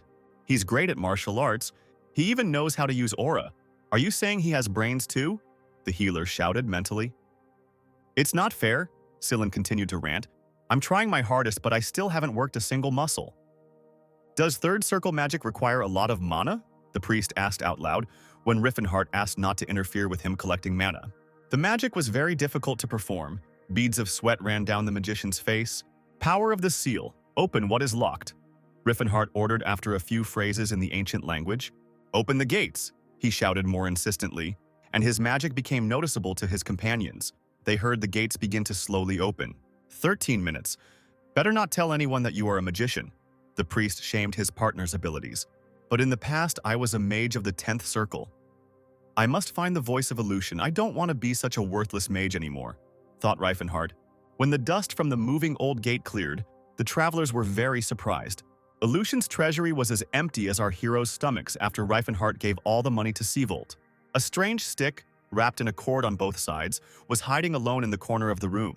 It can't be. How is this possible? The sorcerer lamented on his way back through the beautiful snowy forest. Well, we can't always be first. You don't own these ruins, the priest reassured him. But the ruins of Eleusian will be discovered only 17 years later. It was I who found them in the past. The sorcerer mentally fumed, convinced that the future was changing. Although we did get something, I think it's a good artifact. Sillin continued his encouraging speech, pointing to the stick in Ciri's hand. It was the magical bow Nihilin, which shoots arrows from mana and, depending on the concentration, can fire several volleys at once. It looks like an ordinary stick, but in fact it is a branch of the Tree of Life. Elfenheim. Ceres fired a shot and blew the nearest tree to pieces. How do you like Ceres? The priest asked. But he could already see from her eyes that it was an excellent thing. Sillin tried to get the mage to tell him how he knew that the stick was Nihilin, but Riefenhart couldn't tell him that it was Ceres's main weapon in her past life, so he just said that he had heard about it before. Okay, there are still plenty of unexplored ancient ruins on the continent, so don't get upset. The healer still didn't lose his optimism, but the sorcerer knew that Eleusian's voice had no analogues. Only with this artifact could he supplement his powers. Here is the village of Gahalan. I want to taste food cooked by someone at least once more, said the red-haired guy when they came out onto the mountain cliff and saw Gahalan located below. Everyone agreed with the priest's statement, so the first thing our heroes did when they arrived in the village was go have lunch. It's great that you eat well. Are you sure this food will be enough for you? The hostess fussed, watching as the travelers pounced on the laid table. The tavern owner was glad that her guests liked her food, because last week a cheeky group of knights from a noble family had stopped by and criticized all her dishes. I think they said they wanted to explore some ruins, she said. But Riffenhart immediately seized on the innkeeper's phrase. Can you tell me a little more about them? The red-haired warrior asked, offering silver, but the hostess politely refused. A week ago, Viscount Kelberin showed up here with a group of explorers, all of them seemingly above his status, she recalled. There was even a knight dressed in gold among them. Quite an interesting gentleman, beaming from head to toe. The woman got carried away. And he was nice in himself. When Reifenhart heard the words golden armor and sword, only one person came to mind. The Golden Knight of the Kingdom of Grime, the Count of the Tennis family. Let's move to a majestic fortress surrounded by forest, where an interesting dialogue was taking place in the dining room at sunset. You are amazing, Sir Jesus, the interlocutor praised the knight. You destroyed all those monsters in the ruins. As expected of the Golden Knight of Grime, he continued, ignoring the knight's remark about his own merits. The opportunity to bear witness to your exploits is already an honor for me. Don't worry, Viscount Kelberin. A third of the treasure is yours, as agreed, said Jesus Tennis, commander of the Tennis family knightly order, with a grin. The sun was inexorably creeping down, as if trying to hide behind the mountains and leave the castle in complete darkness. I have had the honor of fighting alongside you. Who cares about treasures in such a situation? I don't mind if you take it all for yourself, the Viscount assured the knight, confident that he had more than enough money, but that establishing connections with Sir Jesus would be much more useful. The knight asked his interlocutor what he had done with the adamant and orichalcum he had found, and received the answer that weapons had been made from them. As expected from the Kelbern family, famous for mining, you must have many talented dwarves, Yasis said, raising a glass of wine to his lips. But these are trifles, the Viscount convinced the knight, and hastened to introduce him to his daughters, who had already arrived. I know you're not married. I just thought it would be worth introducing you to each other.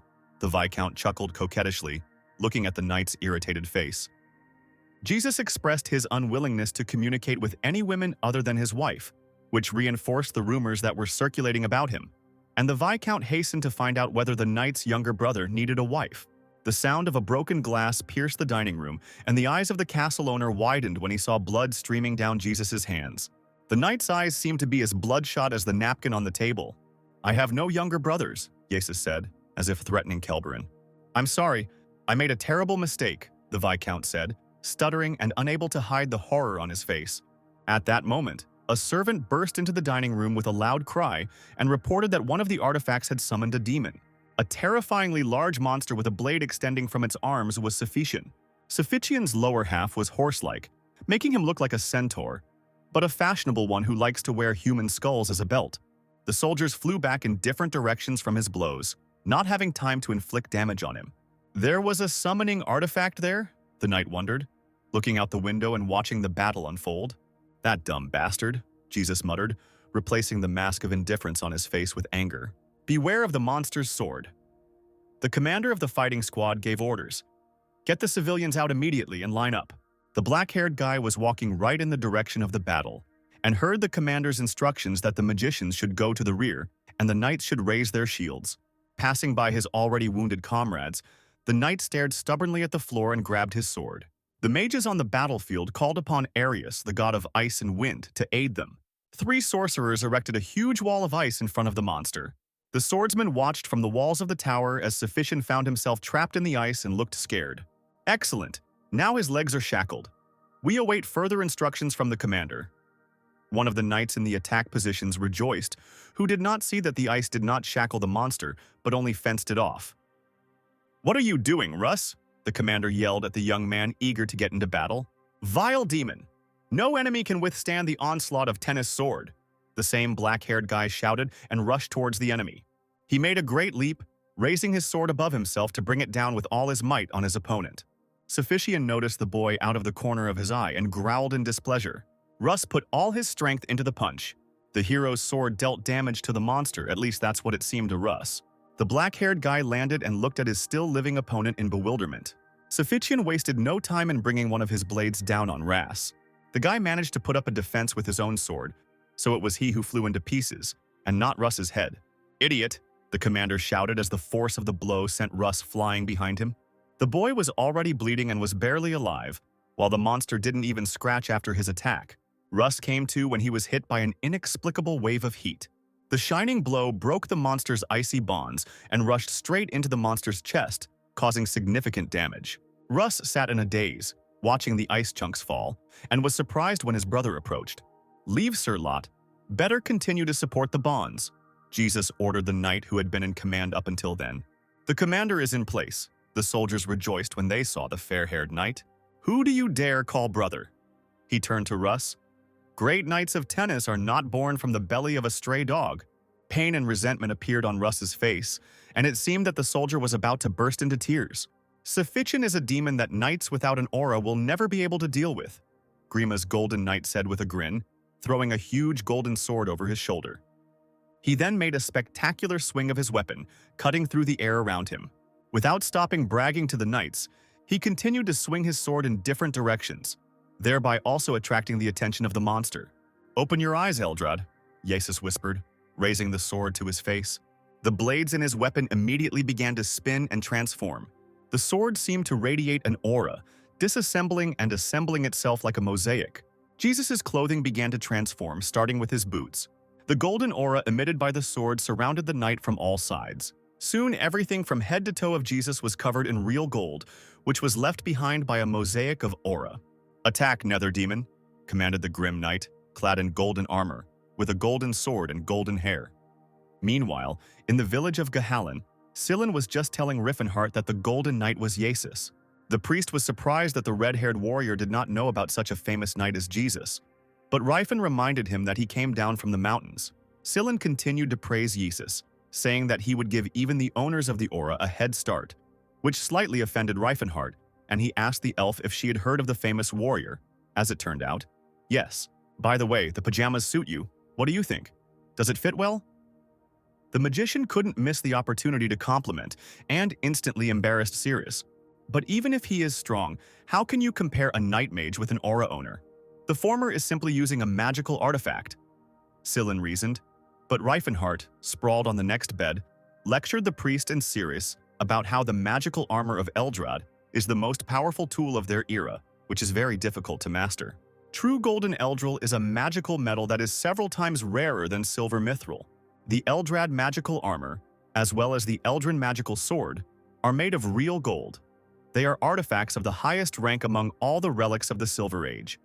They are passed down in the Tennis family from generation to generation. Swordsman mages who use Eldrad and Eldrin are called Golden Knights. When wearing Eldrad, you can activate unprecedented magical power with just a few words, which will give you the ability to fight on equal terms even with the owner of the aura. Of course, this is only on condition that you are able to apply all of this correctly. Let's interrupt the conversation in the tavern and return to the battle, where the Golden Knight bravely fights Suffician. With virtually no respite, Grimes' Golden Knight delivers blow after blow to his opponent's mighty stone body. "Awaken, Eldrin," Yeesus commands the sword, swinging it for another attack. The monster rushes towards the knight in a rage, hoping to strike first. With the 8th circle spell, Destruction of Matter, Eldrin plows the area as if it were a garden bed. Meanwhile, Rifen, lying on the bed, continued to talk about how the Tennis family had done a lot of research to learn how to use Eldred's power. Because even the strongest tool does not give an absolute advantage, Scylla noted that Rifen had a rather high opinion of the Mage Knights, although he is an owner of the aura, to which the mage replied that the Tennis family's armor techniques are much deeper than most fencing techniques. "Pierce the eye of the god of death, and let the roar of the leopard shake your body. See the whole world from the height of the dragon's flight," the Golden Knight shouted, attacking Suffician. "I've heard that they've lost most of their normal swordsmanship skills and are only guided by the artifact. But from their kind's perspective, that's for the best," Riffenhart continued. The sorcerer did not even suspect how much his words complemented the battle taking place in the castle, where the monster barely fought off the mighty artifact of the Golden Knight.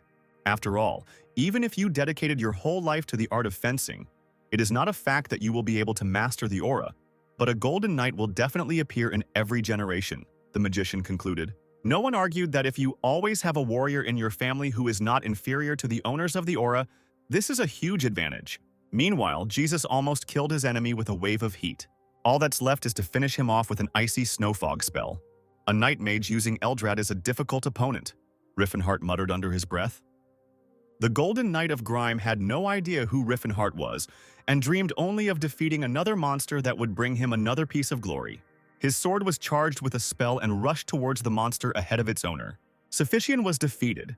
Pieces of his flesh flew all over the square, and the soldiers continuously rejoiced, rejoicing at the victory of their commander. Only Russ looked confused and upset at the same time. The Golden Knight of Grime struck a heroic pose, throwing his sword over his shoulder and enjoying the crowd's cheers.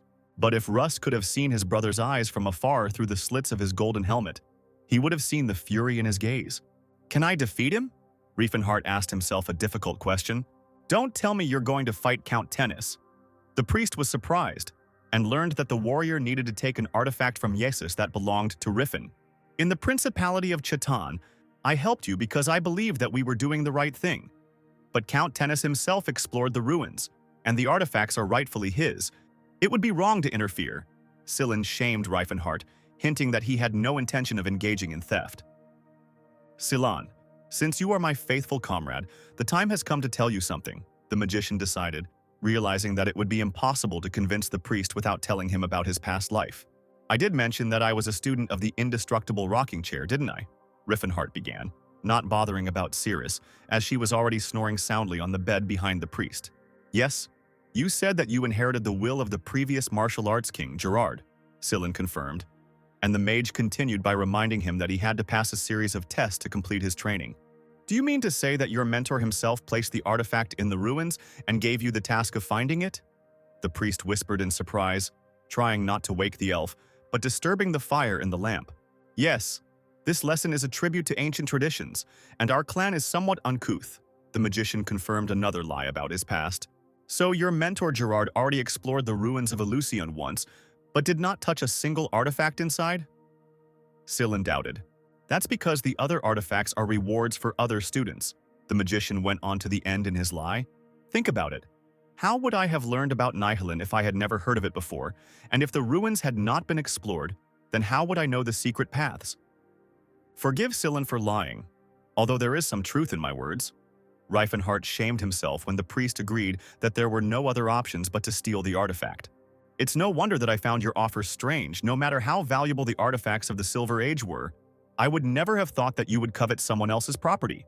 Sillin sincerely flattered the nobility of the magician, embarrassing Reifenhart even more. The travelers concluded that the artifact would have to be obtained at any cost. "He just messed up all my plans. It seems like stealing is the only way out," Reifenhart justified himself. Meanwhile, Sir Lot praised the fair-haired knight for his excellent work and received orders from the commander to clear the battlefield.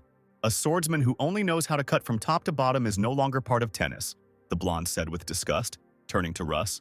"Go where you belong." "No matter what you think, I will always be tennis's swordsman," the black-haired boy replied with tears in his eyes. But the noise of the battle with the monster was left behind. The next day arrived in the kingdom of Greem.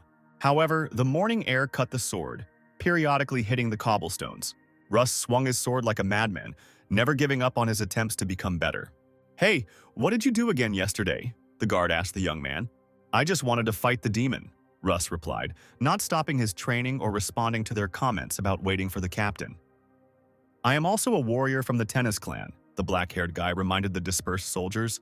"We can solve some problems with a duel. I have enough for everyone," he said furiously. The guards went on about their business, saying at the end, "Dirty cur." They didn't mess with Russ because they knew he was strong, despite the fact that he had only mastered one fencing technique, and that was the downward strike and the breathing technique that was required for it. The sword describes a perfect arc in the air, so fast that the blow is barely noticeable. Russ is a true master of the sword who spares no effort in order to achieve the perfect strike, but his execution of techniques other than the downward strike is embarrassing to even compare. Those who say that the tennis family is slowly losing its traditional fencing skills are right. Like all hereditary aristocratic knights, Tennis had his own arsenal of sword techniques, but Russ never studied them. Because he was illegitimate, the vassals opposed teaching him the necessary skills, so his father was only able to pass on one technique to him. This is only a part of the great sword path that our family possesses, but it can lead you straight to the aura, Rass's father said. You just need to be able to awaken this forgotten power. These words were imprinted in the head of the little heir of the Tennies family the most. His father had high hopes and Russ didn't want to let him down. The true mastery of the Tennies sword, capable of releasing hidden power, but all that remains of it is a downward strike anyway. It is only an art forgotten by all. Jesus spied on his brother's training through the window and generally reasoned the same, that all that was left of the art of wielding a sword was a downward strike. But unlike Russ, he was pessimistic and believed that the lost knowledge could not be returned. You're just an idiot, the knight cursed at his brother once again, even though he couldn't hear him. And yet, as I thought, this cretin is a genius, Jesus concluded to himself. If Russ, tired from training, could hear his words, he would be very surprised. The black-haired boy was exhausted, and while his brother was arguing about his own, he was screaming from fatigue and rage, but he continued to train. It doesn't matter how the rest of the day went in the kingdom of Grime, what matters is what began with the coming of night. Wearing a mask and cloak, Riffenhart jumped over the fence into the royal territory, mentally whining about having to deal with all this crap after being reborn. The mage was surprised by the huge castle of Viscount Kelbrin, but then remembered that he had made a name for himself in the mining trade, which meant that this was another job well done by the dwarves. Riffenhart noticed 3 guards on the way to the castle gate. Sorry, he muttered, and knocked out all 3 with one blow. I don't understand, Lord, there is already a golden knight in Grime. So what are we needed for if no one will dare to approach him anyway? Another soldier lamented, talking to his partner. It's just that the knights of the capital also know how to walk around in shining armor, the second soldier reasoned, when they both noticed a strange noise. Convinced that they had imagined it, they passed by and did not notice Riffenhart hanging from the ceiling, who noted that it was not for nothing that thieves learned to stick to ceilings like lizards. In reality, stealing is not such a difficult task. But maybe I have talent, the magician reasoned, moving stealthily around the castle. At the entrance to the treasury, as expected, stood two knights of tennis. Riffenhart came around the corner and knocked one out with his first blow. "Hey, who are you?" asked the second knight. But the magician decided that strangulation was the best way to fight silently and took the enemy in a chokehold. Having cleared his way to the treasury, the magician took a breather. He realized that there were several barriers on the doors, one that tracked movements, one that captured heat, and it would not be easy to disarm them. The magical barriers must have a core. It's probably somewhere nearby, Riffenhart reasoned. And immediately he found a stone on which some runes were engraved. The magician mercilessly crushed the guard stone in his hand, turning it into dust. Riffenhart walked inside the treasury, which looked more like a warehouse with many boxes and barrels. There is a secret anti-magic treasure, a pot with a seal, bottomless bags, and even a heavenly lyre.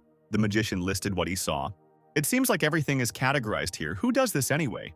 Riffenhart asked himself when he saw that the blades of Talad were classified as Helton's blades, which of course was not a critical error. But still, they had a fundamentally different magical component. And finally, he found what he was looking for. Lucian's voice. The magician took a step towards the desired box and heard a strange sound. When he looked down, he saw a rope stretched across his boot. It slowly dawned on Riffenhart that he had fallen into the most primitive of thieves' traps. And then a loud bell ringing echoed throughout the room. The realization of how much he had screwed up overwhelmed the magician. The Viscount and his wife, hearing alarming sounds, called the guards to explain what was happening. "Someone has broken into the South Tower." The cry went up throughout the kingdom as Riffenhart fled the scene, berating himself for being so careless. A whole squad of soldiers was rushing towards him, whom he put down with one poke of his finger in the stomach.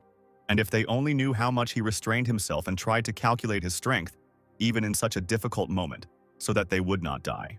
"Halt immediately," Sir Lot ordered Riffenhart, behind whom a whole army of soldiers had lined up, and in addition several mages who were already casting spells. Riffenhart had no intention of standing still, so the mages immediately attacked him with a barrage of fire. "I'm truly sorry," Riffenhart apologized to another territory guard and grabbed him by the shoulder. The soldier had not yet realized why he needed to forgive Riffenhart, but he was already using him as a shield against fire spells. Hidden behind a man, a real monster, was heard from all sides, but the magician knew that the soldier's armor was enchanted from the local magic, so he was not worried about his health, except perhaps his mental one. "Fire!" Sir Lot commanded, and arrows flew towards Riffenhart. The magician continued on his way, not paying attention to the arrows that were smashing against his body. But then something stopped him. He noticed a sticky substance on his shoulders and chains attached to it. "They're trying to slow me down instead of killing me? I didn't expect that from humans," Riffenhart marveled. Sir Lot was giving orders to the local mages, and the Demon King began to worry a little, seeing that the locals had quite a large stock of skills. Throwing his shield aside, Russ rushed into the thick of things. "Hey, criminal! Bite the sword of tennis!" he shouted, pushing his comrades aside. "Russ, no!" Sir Lot howled helplessly. "Who is this idiot?" Riffenhart thought, as he saw the black-haired boy rushing towards him. Russ was confident in the power of his downward strike and saw only his opponent's masked face in front of him. Sir Lot pleaded in vain with Ras not to break ranks. The heir of the tennis family did not see anyone in his path, so he demolished his comrades holding the chains. Riffenhart got into a fighting stance and tried to remember where he knew the name Russ from. His movements, breathing, and steps are rather mediocre, the magician began his thought. However, what kind of blow is this? He wondered, as Russ's eyes lit up and the sword rushed towards him. Riffenhart managed to take a step back and put the chains under the boy's blow. The impact wave was very powerful. The magician was slightly thrown up, and the targets flew in different directions. The clang of metal on metal seemed to awaken the furious boy. He saw what he had done, and a bead of sweat ran down his face next to his frightened eyes. Without delay, Riffenhart struck back, only with his fist and, unlike his opponent, straight on target. After being punched in the stomach by a thief, Russ rolled across the cobblestones. Riffenhart was surprised that the kid had shown such a cool blow, but he couldn't dodge the banality. Blade of Heaven, rain down from the sky. The Demon King heard the words of the spell and turned towards the sound. Several blows of Eldrin's power flew around him, but the mage stood firm. Riffenhart was not at all surprised when the dust from the blows cleared and he saw the Golden Knight of Grime. "Your skills are too outstanding for a simple rogue," the knight addressed the magician. "I have my reasons," the Demon King replied good-naturedly. "Well, you can tell me a little later," the Golden Knight hissed furiously, and his eyes glowed red. "One of the main rules of the unbreakable rocking chair is to strike first," thought Riffenhart, and rushed into the attack. The knight was not afraid and rushed towards the magician. They stood epically frozen a meter apart, like a couple at a dance party. They even stared into each other's eyes. Maybe they'll start kissing? But no. It was just that Eldrin's sword was lying on Riffenhart's shoulder, and the mage miraculously avoided its blow by tilting his head to the right, and on Jesus' shoulder lay a healthy fist of Riffenhart, which also lacked literally a couple of centimeters, and if the knight had not dodged, then his nose would have at least been smashed to a pulp. Realizing that the first blow had not been struck, the opponents jumped away from each other to continue the battle. Several attempts by Jesus to reach Riffenhart with the sword, and each one was in vain, only raising dust around. The soldiers watched in amazement as their commander used deadly attacks and did not understand what to do about it. And the magician and the knight tried to change their tactics, agreeing that their attempts at attack were not ending in success. "Rise from the abyss, show your roar." The Golden Knight recited the spell, calling upon the darkness itself. "The roar of the shadows means it's using," Riffenhart muttered, and dodged the attacks of the tentacles of darkness, spinning around himself, creating a small hurricane. "And you skillfully resist magic," Jesus praised his opponent, not understanding how the thief could have learned the vulnerability of his technique. "I just know her well," Riffenhart replied casually. The Demon King was so used to dodging Gerard that it seemed like he did it automatically in any battle. They played a real game of catch-up on the walls and courtyards of the castle, and every time the knight was confident of the success of his attack, the sword crashed into the brick again. Riffenhart managed to time the moment when the knight missed again and struck with his sword to his left, losing his vigilance for a second. He punched his opponent in the stomach with all his might, and although he didn't know it, it was very painful for Jesus inside the armor. How can he cause such damage despite his armor? Grimes' Golden Knight fumed. "Arrows caught by the wind. Gather together the fires and strike the enemy," Jesus chanted, directing fire and air forces towards the Demon King. Riffenhart assessed the situation, and the only correct idea came to his mind: to run. While the glorious knight was rushing towards the magician shouting, "Awaken Eldrin!" he was already rushing away. Grimes' eyes of pride blazed with fury, and he made the decision that he would not let the thief go, no matter what. The bolts of fire and air formed a fiery tornado that swirled and followed in Riffenhart's wake. The magician ran with all his might, but the tornado caught up. To be honest, it wouldn't take long to die like this, thought Riffenhart. If you had seen the castle courtyard from the side, you would not have noticed the fighting heroes, only a flurry of fire and the fir trees periodically catching fire from it. When the smoke and sand from the tornado cleared, Riffenhart stood inside it, alive and well. The magician noted that the destruction was very significant, which meant that the knight was using high-level magic.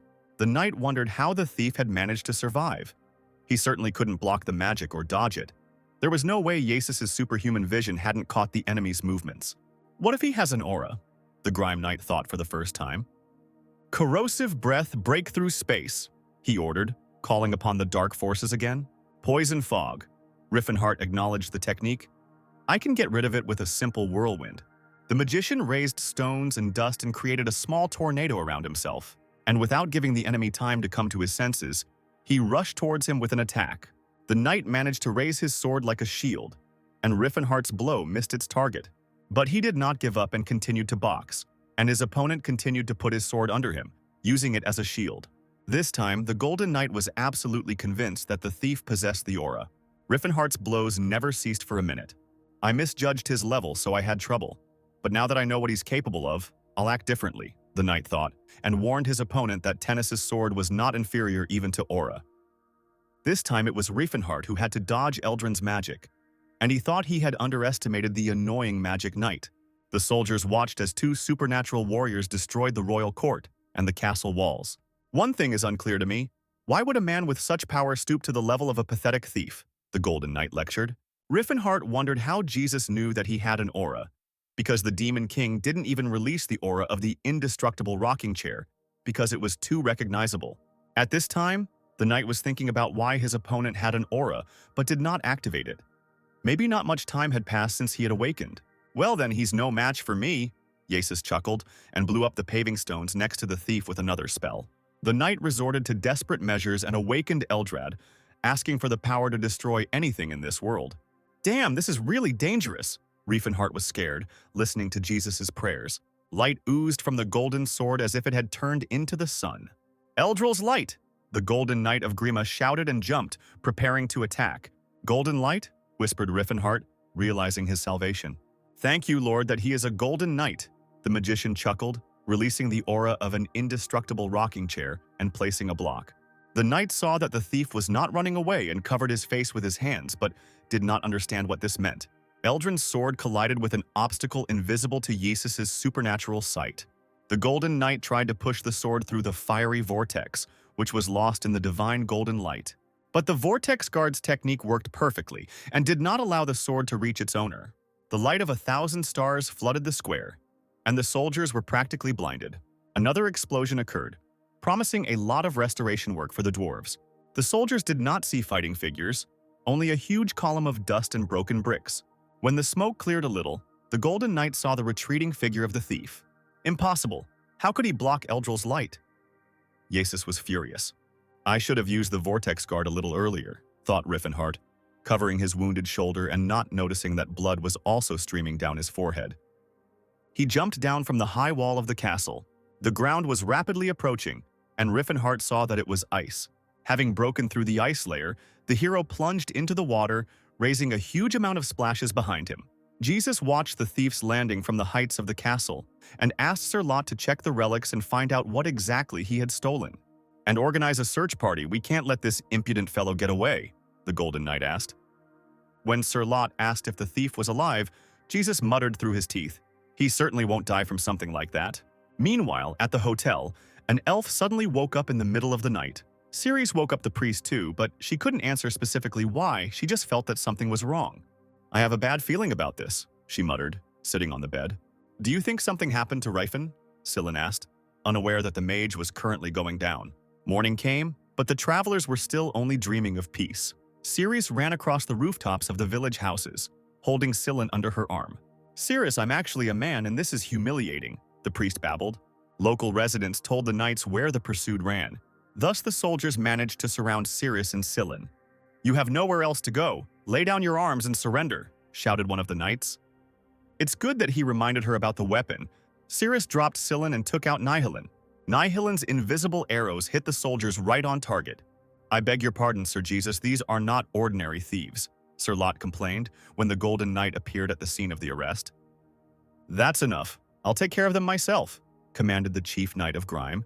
After dealing with all the soldiers, Ceres asked Sillin to return to his place under her arm, hurting his male ego but not meeting any resistance. Cry out, Blade of the Wind, the elf heard and hurried to grab her partner.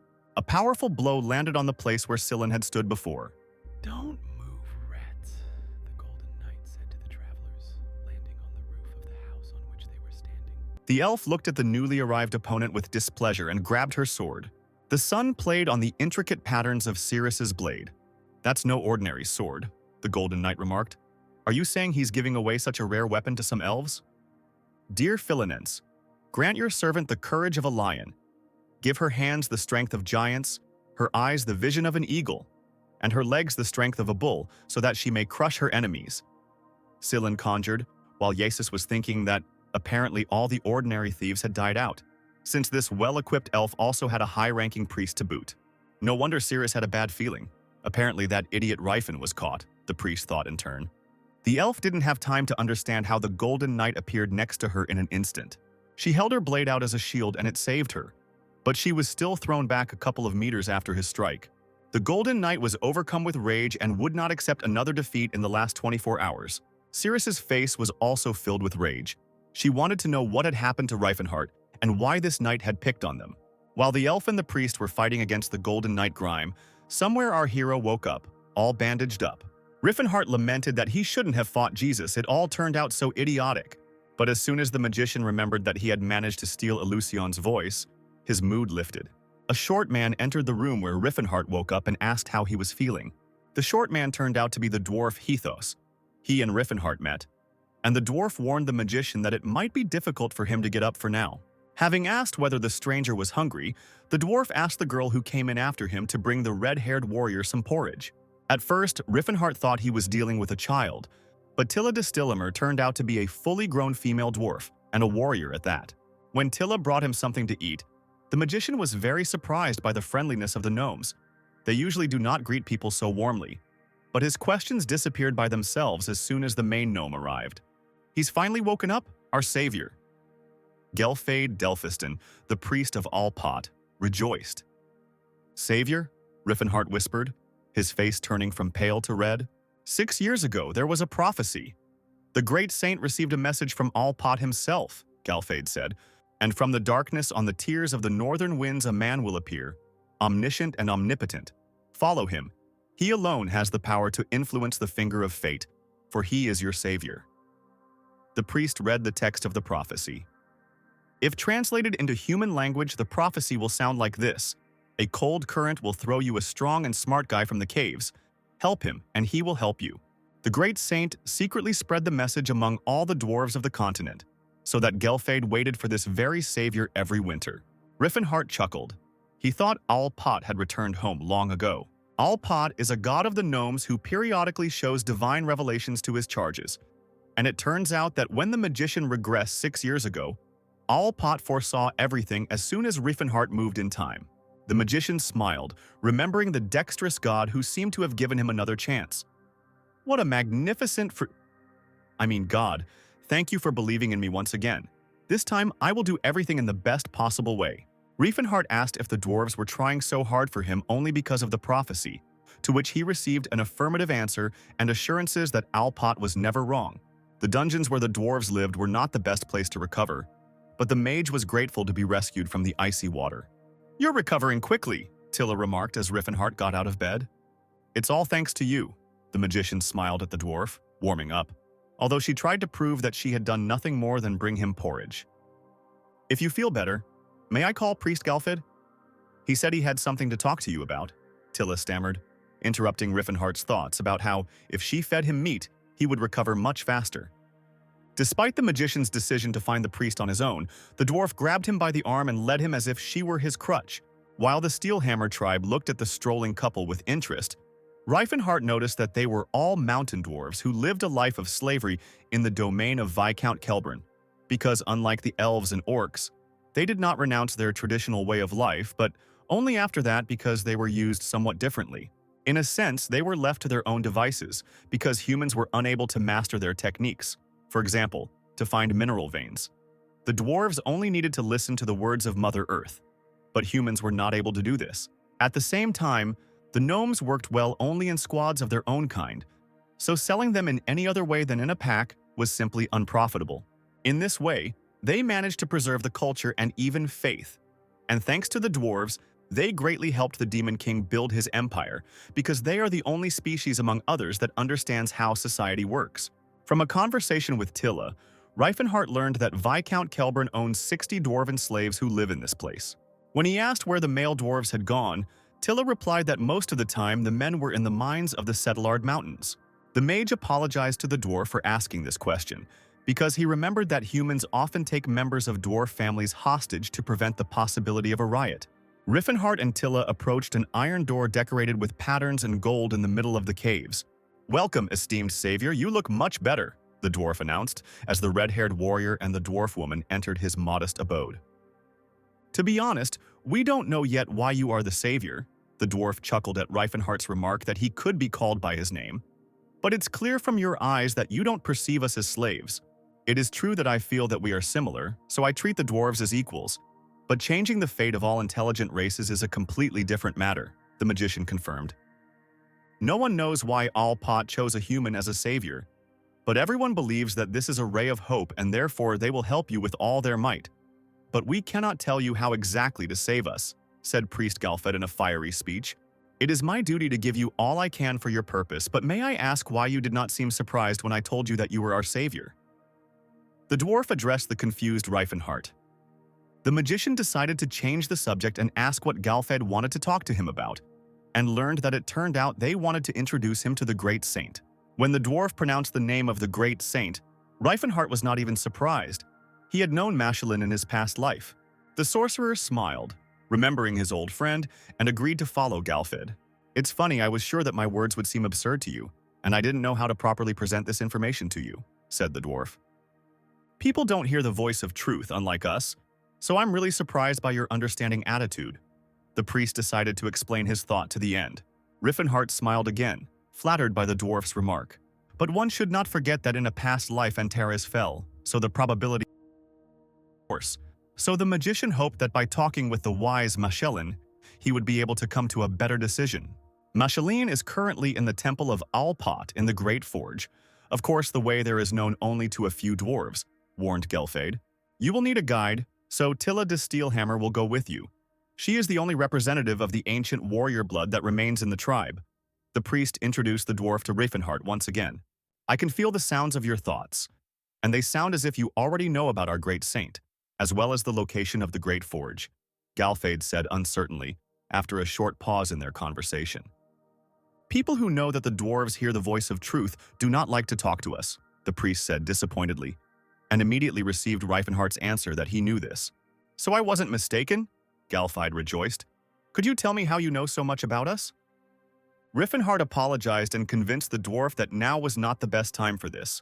Their conversation was interrupted by Hetos bursting into the room. And you didn't have any companions with you? An elf and a boy, the dwarf asked the magician, pausing to catch his breath. It seems they were captured and locked in Viscount Kelburn's castle, Hethos said in a dull voice, watching the red-haired warrior's eyes fill with blood.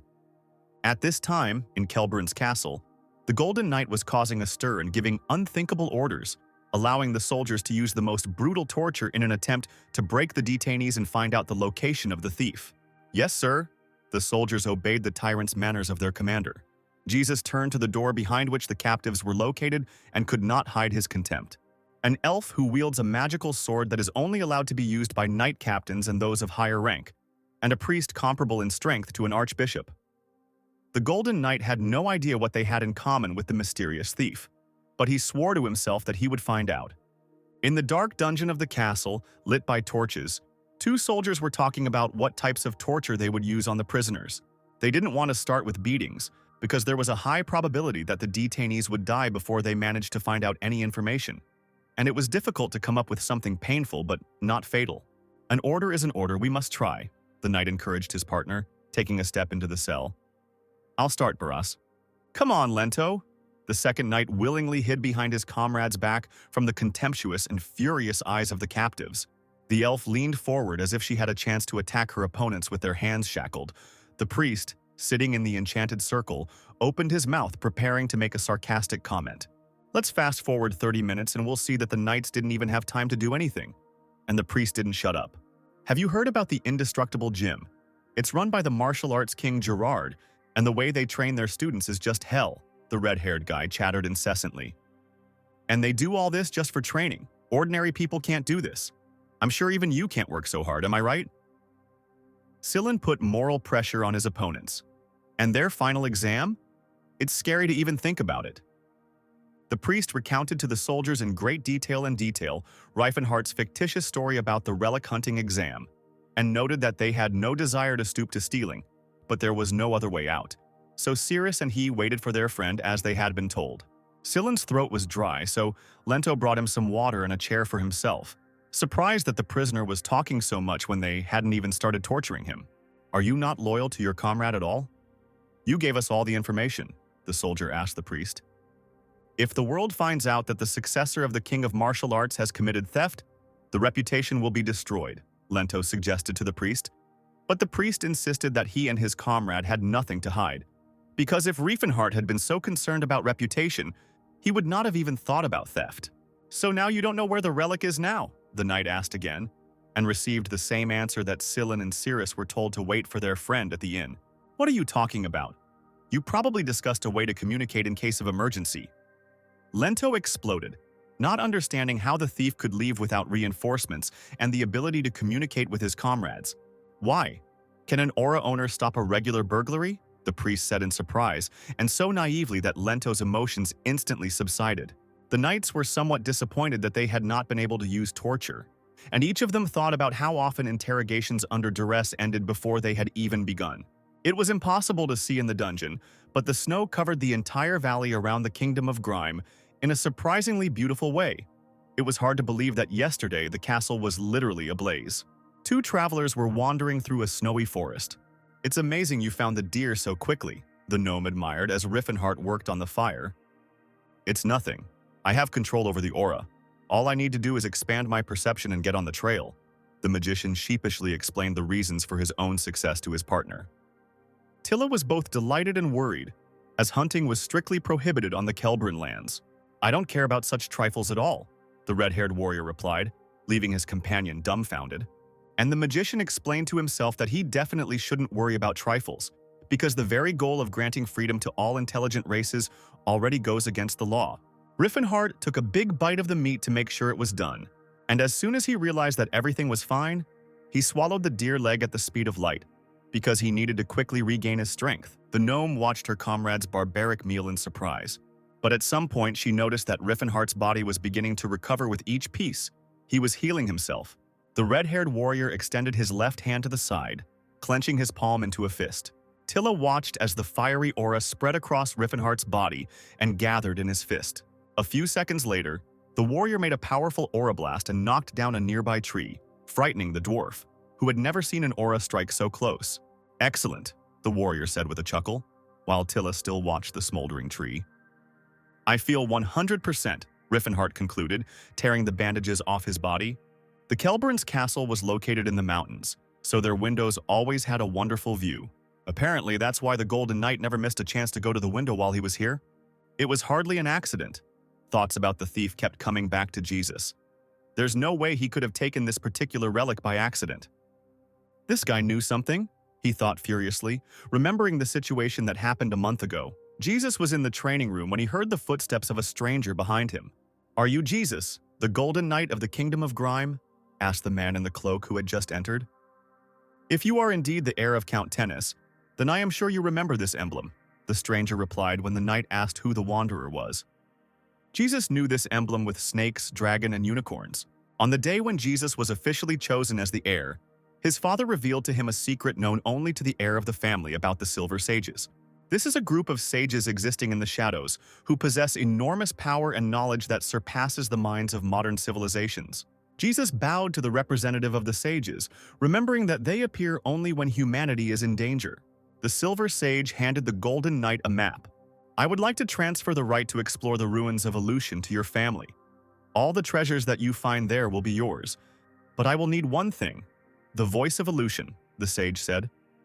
"If we fail," the stranger's violet eyes flashed from under his hood, "the very fate of the Tennis family will be at risk."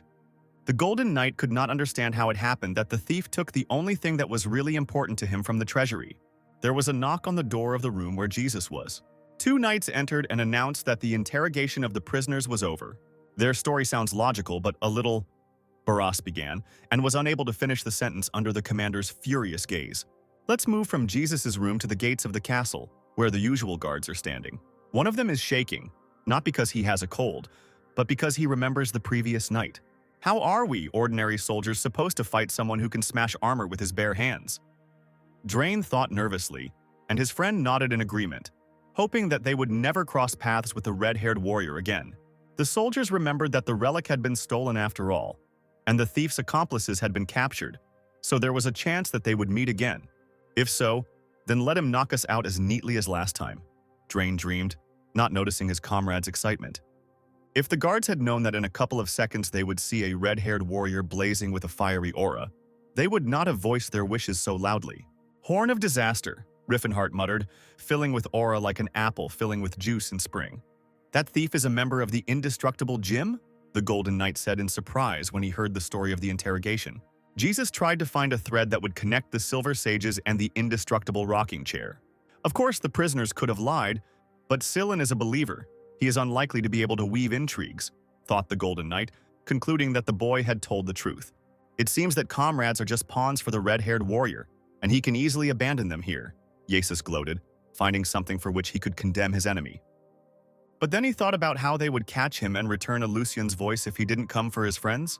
The light in the window was such that it seemed as if sunset was already approaching. This distracted Jesus from his thoughts. And then there was a powerful explosion, lifting what was left of yesterday's cobblestones into the air. What is this? He rushed to the window. This energy, is it really him again? The Golden Knight tried to examine it with his eyes widened in surprise. Riffenhart stood in a fighting stance and didn't even look at the damage he had caused that was left behind him. I heard that my friends are with you, he said belligerently, clenching his fist.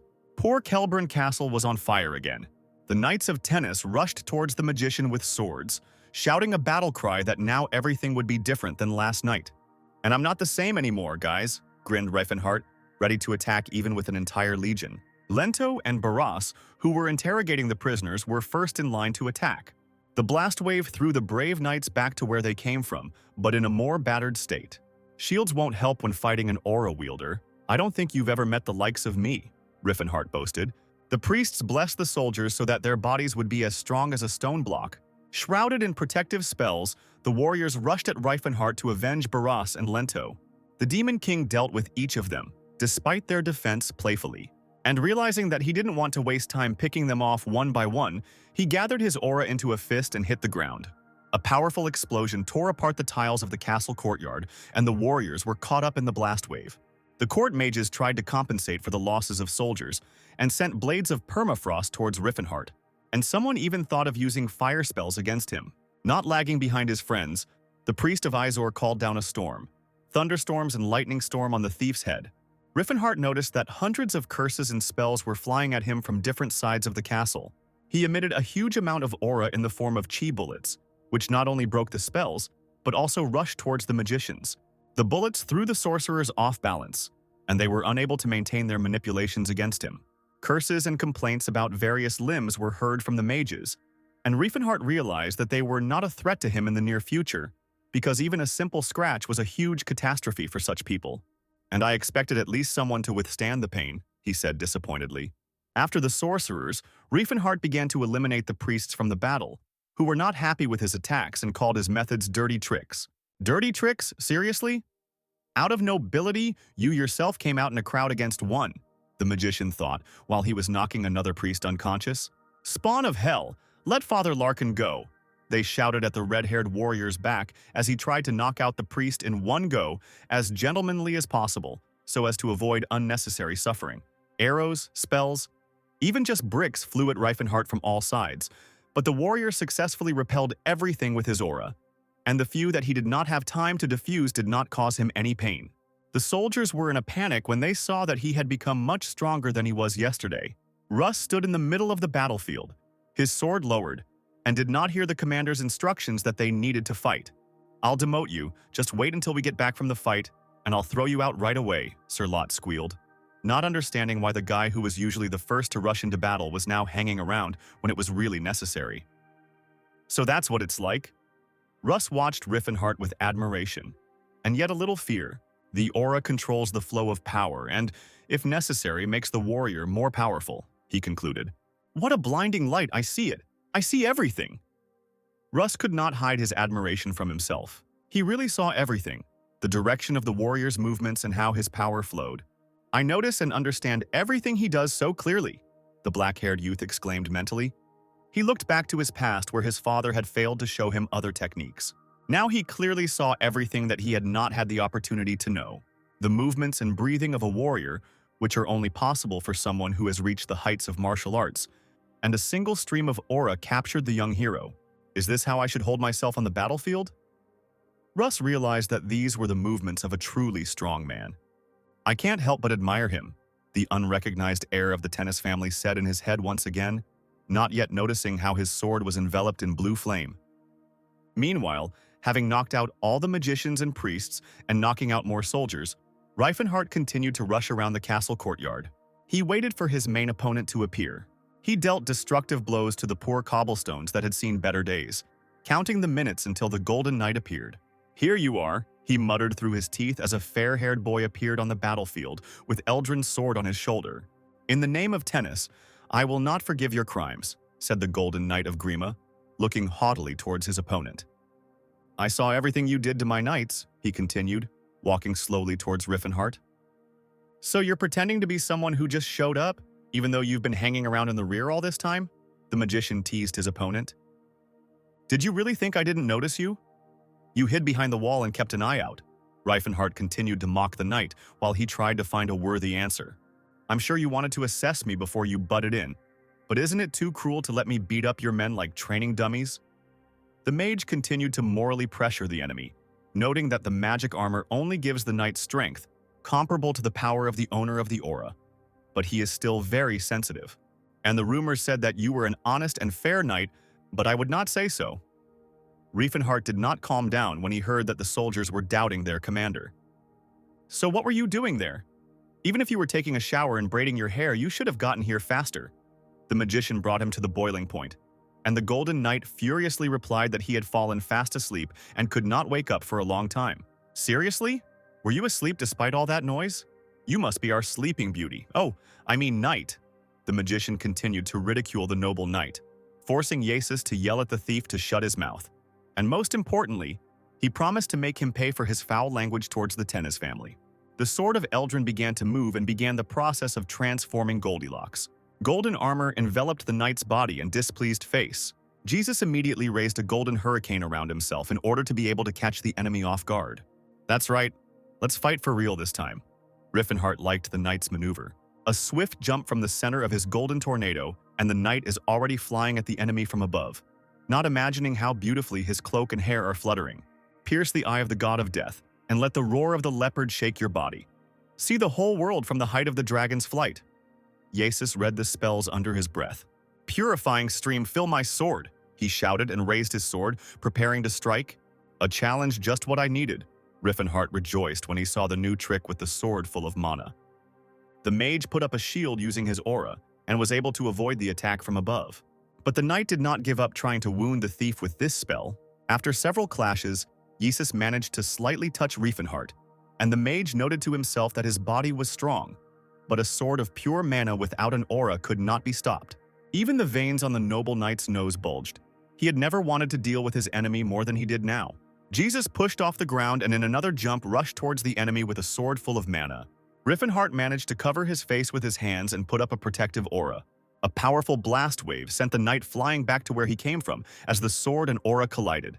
The red-haired warrior did not miss the opportunity to attack. He ran up, pushed off the ground, and, catching up with the knight in a jump, hit him in the chest with his fist. Meanwhile, in the castle dungeon, Scylla complained about the noise, and Cirrus assumed that Mr. Riefenhart had come for them. And you behaved so distantly, it seems you still believed that he would come to rescue us, the priest said in a strange tone, embarrassing the elf. I don't know. I don't understand why he's so nice to me, Cirrus muttered. Well, maybe he has a thing for elven girls, Scylla suggested, and his companion confirmed that she too thought that Riefenhart was a fan of role-playing games. But when I look into his eyes, I doubt that he is driven by anything base, the elf continued innocently, despite the fact that Scylla agreed that the gentleman looked like a pervert. Girls in love always say that, the priest chuckled. Like there's something about him, he's not like everyone else. You do things like that when you like someone, but after you get married, it turns out he's fooled you. Or so the caretaker of the orphanage told Scylla. Leaving the elf's uncomfortable topic, Scylla began to whine about how it was possible that Rifen couldn't handle a simple theft and why they got into this mess because of him. But Cirrus noted that she didn't think the priest was seriously offended by the master. You think so maturely, the elf complimented Scylla when he admitted that living in harmony with the law is not always possible, even if you stand for what is right. Well, I'll be 20 next year. I'm only 3 years younger than Rifen, the priest said coquettishly. But when he heard Cirrus's exclamations that she thought Scylla was 20 years younger than the gentleman, all the coquetry seemed to wash away. Hello, are you Scylla and Cirrus? The girl asked, opening the door of the dungeon and interrupting the conversation about how Riefenhart would cry when he found out how old Cirrus thought he was. My name is Tilla. I came with Riefenhart, the dwarf said with a smile on her face, jingling her keys. We'll talk a little later, we need to get you out of here first, Tilla asked when Scylla and Cirrus started asking who she was. As Tilla opened the priest's handcuffs, he couldn't help but comment on how she looked human, except for the elf ears. The only difference you noticed was the ears? Cirrus stared at her partner in confusion, accusing him of naivety, even though she had called him mature a couple of minutes ago. Stop! Who goes there? That thief's comrades have come out. came the rumble of soldiers from the corridor as the prisoners passed the stairs. Ceres didn't wait for the guards to call for backup and flew up the stairs, then knocked out the soldier with one knee to the face. The second one flew up to her from behind and was already preparing to attack. But then, out of nowhere, Tilla flew out and knocked away the soldier's weapon with her axe. Grabbing the base of his weapon, the dwarf lifted the soldier into the air as if he were a feather, and she threw him down so sharply that the poor thing plowed his nose through the stone floor. Scylla complimented his new battle friend on her strength, but she sheepishly replied that it was typical for dwarves. "Hurry up," Tilla asked, running to the window with a loaded saber. The next second, the gnome's projectile pierced the glass and flew beyond the castle walls. A bright pink flash lit up the sky above the Kelberan castle. "It seems that Tilla has successfully completed the task," the magician received the signal. "Don't tell me you were just distracting me?" Jesus was indignant, having calculated that the dungeon was located on the side where the flash had lit up. "Now I'll let off all the steam," Riefenhart laughed, asking why else he would fight at less than full strength. "Do you mean to say that you fought half-heartedly? How arrogant." The knight became angry. He took a running start and struck, but missed and struck the life-worn cobblestone instead of the magician. Riefenhart realized that this was a perfect moment to attack and aimed his fist straight at Jesus' face. And then he finished off the knight, who was already flying away, with key bullets. "I need to turn the tide of battle," the noble knight of grime encouraged himself as he defended himself with his sword from the attack of bullets made of aura. But the red-haired warrior had no intention of giving the enemy a break, and began to strike the sword with his fists after the flow of key bullets was interrupted. Rage clouded Riefenhart's mind and filled his fists with an unprecedented amount of aura. The Demon King struck the spot where the Golden Knight had stood a second ago, causing further damage to the courtyard of the Kelberan castle. "Cry out, Eldrin," Jesus begged, still in the air and moving to attack again. The wave of magic passed the thief, but it told him where the enemy was. Riefenhart turned, looked up, and punched the Golden Knight in the chest. "I don't feel any effect," the magician thought irritably. He struck the Golden Knight a few more times and could now tell exactly what was wrong. Riefenhart took a short break to take a look around and figure out what kind of material it was. Behind his back, the magician felt a Golden Knight approaching him. However, he already knew that it was only a copy, and there were several such copies on the battlefield. He felt the presence of each clone. The magician sincerely admired his opponent's skills. Jesus showed that he was capable of more than was expected of him. "Awaken, Eldrin. Illuminate all with the light of destruction." The clones of the Golden Knight cried in unison, gracefully holding the sword above their heads. "Found it!" Riefenhart ran up to the true knight, smiling in the face of his opponent. He didn't wait for the clone's destruction magic to work, so he eliminated the problem in the face of the real knight by giving him a juicy blow to the stomach. How did he figure out so quickly which of us was the real one? Jesus wondered. "I'm just a mage, dumbass. I can clearly see that your mana flow is different," thought Riefenhart. But he didn't reveal his cards to his opponent. "I don't know what kind of trick you used, but the Sword of Tennis knows no defeat," said the Golden Knight, preparing to cast the spell. "Fires, gather together and strike the enemy," Jesus commanded Eldrin's sword, and tongues of flame moved towards the thief. Riefenhart used the Vortex Guardian technique and repelled the attack. "Snow mist, envelop the earth!" Jesus screamed, releasing ice spells from his sword. The magician, without thinking twice, also repelled the attack with a Vortex Guard. "Wind, become arrows!" the Golden Knight shouted in rage, directing air arrows towards the thief. "The Whirlwind Guardian has come to the aid of its master again. Lord of Winter, descend to earth."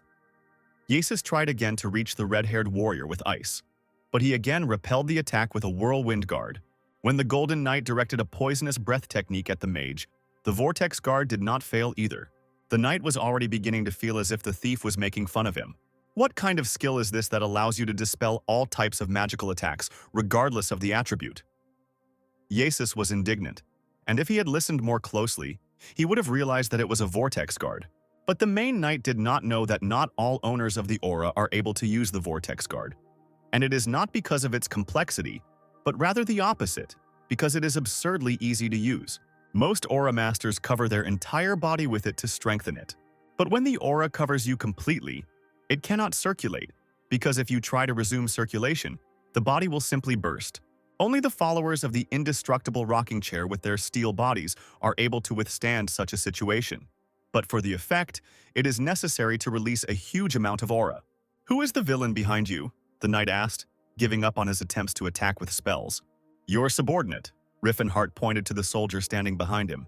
"Stop making faces and answer for who's behind this," Jesus growled furiously. "Open your eyes, Eldrad.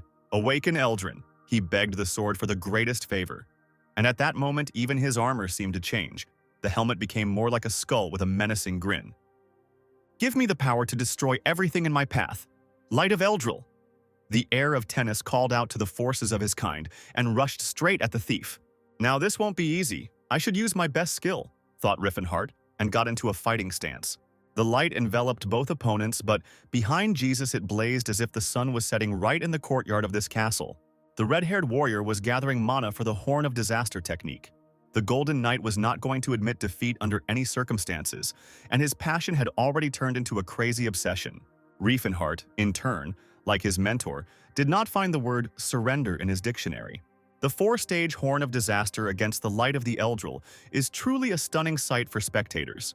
If they could see anything in that one huge flash. The cobblestones flew away from this castle, free from the constant and incessant explosions. The owner of the indestructible rocking technique struck the opponent's holy sword. The armor left the knight for a couple of seconds, flying into pieces and leaving his back completely defenseless. What kind of skill is this? Jesus stared at the thief in confusion, not noticing that his helmet was also falling apart. Riffenhart struck his sword again. The aura seemed to be a tornado, and it swirled around the participants of the battle. "Damn, he broke through my defense," the knight remarked, as his helmet flew off completely and the gold fell off the rest of his body in pieces. "It seems like he's layering aura on his fist to cause repeated explosions," the no longer so golden knight reasoned. "These explosions are like a boulder falling into the water," Jesus imagined. "But what's worse is that it creates a whirlpool that sucks in everything around it." The knight was horrified, realizing that this was how the thief had broken through his defense. "He only has one explosion left. I can't lose like this." Jesus resisted his fate. Riffenhart's next blow did not hit the sword, but straight into the knight's chest. A whirlwind of aura picked up the remaining cobblestones, and for a couple of seconds created a stone corridor around the fighters. And then Riefenhart hit his opponent again in his now bare chest without armor. The warrior was still standing with his hand outstretched, as the former Golden Knight flew to the other side of the courtyard. Jesus crashed into the stone walls with his unprotected back, breaking through the bricks. Riffenhart cheered as he surveyed the destruction, feeling no pity for the Kelber enslavers and their defenders who held his friends. When the dust from the explosion settled, the mage saw that it was Eldrin's sword that had fallen. The magician realized that it was too early to relax. If the sword was in order, the battle could continue. The soldiers were in complete shock. They did not believe that their commander could lose to anyone in this life. However, here lies their Golden Knight in the wreckage of his own armor, and in front of him is the very damaged sword Eldrin. The magic that maintains Eldrad's armor is in the sword, and since the sword is in good condition, even though it's scratched, I suppose the armor will soon be restored, Riefenhart reasoned, heading towards the sword. "He's trying to steal Eldrin," one of the soldiers shouted as the mage pulled the sword from the rubble. "I'm sorry, the artifact I stole was very important to me, so I caused trouble." Riefenhart apologized to Sir Lot and handed him Eldrin. "What? So he didn't do it out of greed?" The knight was surprised. The magician wanted to steal Eldrin and give it to Cirrus, but decided that it would be better to give her the divine sword of the light of the Messiah, so he was about to leave. "Don't move," someone said behind Riffenhart. "It's not over yet. Tennis's sword still stands before you," Russ commanded furiously. "What are you doing, boy?" the commander yelled, while Russ tried to explain that he was also an heir to the Tennis family and wanted to fight. "I will definitely renounce you. I will renounce you at any cost," Sir Lot muttered through his teeth. But Ras could not be stopped. He raised his sword above his head and was already rushing towards the retreating Riefenhart. He's only trained in a downward strike, so there's no point in even paying attention to him. The magician mentally assessed the newly minted heir of Tennis. Blue flashes cut through the air, echoing the movements of the sword. Russ's eyes seemed to have turned blue as well, or they were simply reflecting the aura that enveloped the sword. Riffenhart's eyes widened in surprise. He had not expected this turn of events. Tennis's heir sent a wave of aura towards the red-haired warrior, who was so surprised that he didn't have time to put up his shield. Riffenhart heard a dripping sound and realized it was his blood. He was able to wound a body that can withstand most blades. The magician looked at the cut on his abs in surprise. While the knights were wondering what had happened to Russ, Riffenhart had already realized that the boy had charged his sword with aura. The color of the aura looked painfully familiar to the magician. A pure blue aura reminiscent of the heavens enveloped Russ's weapon. The image of the hero who tried to kill him in the past involuntarily appeared in the Demon King's mind. "The holy sword Cyrus?" the magician exclaimed in surprise, and the boy immediately asked how the thief knew his real name. Riffenhart remembered from his past life that Cyrus von Tennis received his name when he was knighted. But because no one recognized him as a knight, everyone called him by the name his mother, who had no family, gave him at birth. How could I not recognize him right away? I knew he was Tennis, the magician reproached himself. Now the Tennis family is known only for the Golden Knight. But in 30 years, everything will be different. Russ will become a marquis and cleanse the family of swordsmen from shame, whose techniques were forgotten because of the magic armor. In the original time of the magician, the Golden Knight has long been forgotten. "How do you know my real name, and what kind of holy sword is this?" the boy asked, embarrassed, but still continued asking questions. "Oh, I mistook you for someone else," Riffenhart waved him off. The emotions on Russ's face were instantly visible, and the magician realized that the guy was now upset. "The Cyrus from my past life was a heartless and indifferent person," the magician remembered and smiled, whispering to himself that perhaps people were capable of changing. The boy did not share his smile and was already rushing towards the thief in an attempt to attack, a sword above his head, his expression as furious as that of his golden-haired brother. Riefenhart managed to put up a defensive aura so as not to cause any more damage to his body. He looked at the boy in surprise, expecting him to fly away from the collision, but the guy stood on his feet. It was as if ice and fire had come together. Two auras, blue and fiery. Riffenhart put aura into his fist and prepared for a powerful blow. Blood flew out of Russ's mouth as the mage's fist slammed into his stomach. But instead of passing out, the boy roared menacingly. An aura enveloped the entire area around the black-haired boy, shielding him from Riefenhart. The mage realized that Russ had used his aura to reduce the impact of the blow and praised him for handling his aura well, despite only awakening it. While Tennis's air was destroying everything around him in an attempt to reach the enemy, his former comrades decided to retreat, realizing that in this battle they were only getting in the way. A wave of panic began to slowly wash over Riffenhart. The magician could not predict his opponent's chaotic attacks. All fighting techniques come from some established theoretical base. Countless people work on creating fighting methods. Even Gerard passed on the training of indestructible fighting, using at least some system. Russ always fought like a wild animal. His movements had no specific pattern. Logically, he should be damn easy to fight, but he executes all his moves with the proper force, and Riefenhart simply can't find the right moment to counterattack. The guy only swings his sword left and right, but his defense remains impenetrable. It's not for nothing that they apparently called him the Saint of the Sword. Such geniuses are born once in 100 years, the magician reasoned. "It was at his hands that my faithful comrade and friend fell," Riefenhart recalled. "These filthy orcs are no match for my sword." He hears the holy sword of Cyrus answer the question of whether they have defeated the four heavenly kings. "Do you mean to tell me that the great and brave orc warrior Tashid is dead?" The Demon King recalls his rage and promises his friend revenge. With one blow, Riffenhart knocks the aura out of the boy's sword. The mage absorbs all available mana, preparing for the decisive blow. "I am the sword of Tennis," Russ screams furiously. The Demon King notices that Tennis's heir is preparing to use a downward strike. The determination is commendable, but Riffenhart already knows that this man is destined to become his sworn enemy once again. "I'll kill him right here and now." The magician turns on the destruction mode. He delivers a crushing blow, knocking the spirit out of his opponent, hoping to reverse the most terrible fate right here and now. "I am glad that we had the chance to meet so soon. Farewell," is the funeral eulogy for the holy sword Cyrus from his sworn enemy Riefenhart. The guy flies a good couple of meters away, accompanied by a broken brick of his native castle. Riefenhart is practically blinded by the blinding light of his own aura. The whirlwind of the blow gradually dissipates, and he sees the guy lying on the cobblestones. Fiery tongues of aura lick the owner and emphasize the fury of the moment. But a second later, Riffenhart hears wheezing and the sounds of moving armor. Russ tries to stand up, leaning on his sword, saying that Tennis's sword never gives up. "Cyrus," the Demon King whispers through his teeth, dissatisfied with this outcome. This attack was supposed to kill the boy, because unlike the fight with Jesus and the others, for the first time, Riefenhart really wanted to kill.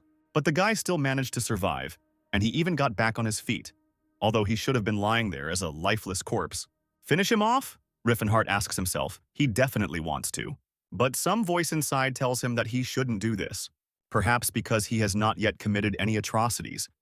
but there is always the possibility that he will kill someone close to the magician. On the other hand, the orc warrior Tashid is still alive in this time period, the mage thought, and my friend would be very angry if I dared to take such a revenge away from him. Riefenhardt understood the roots of his doubt.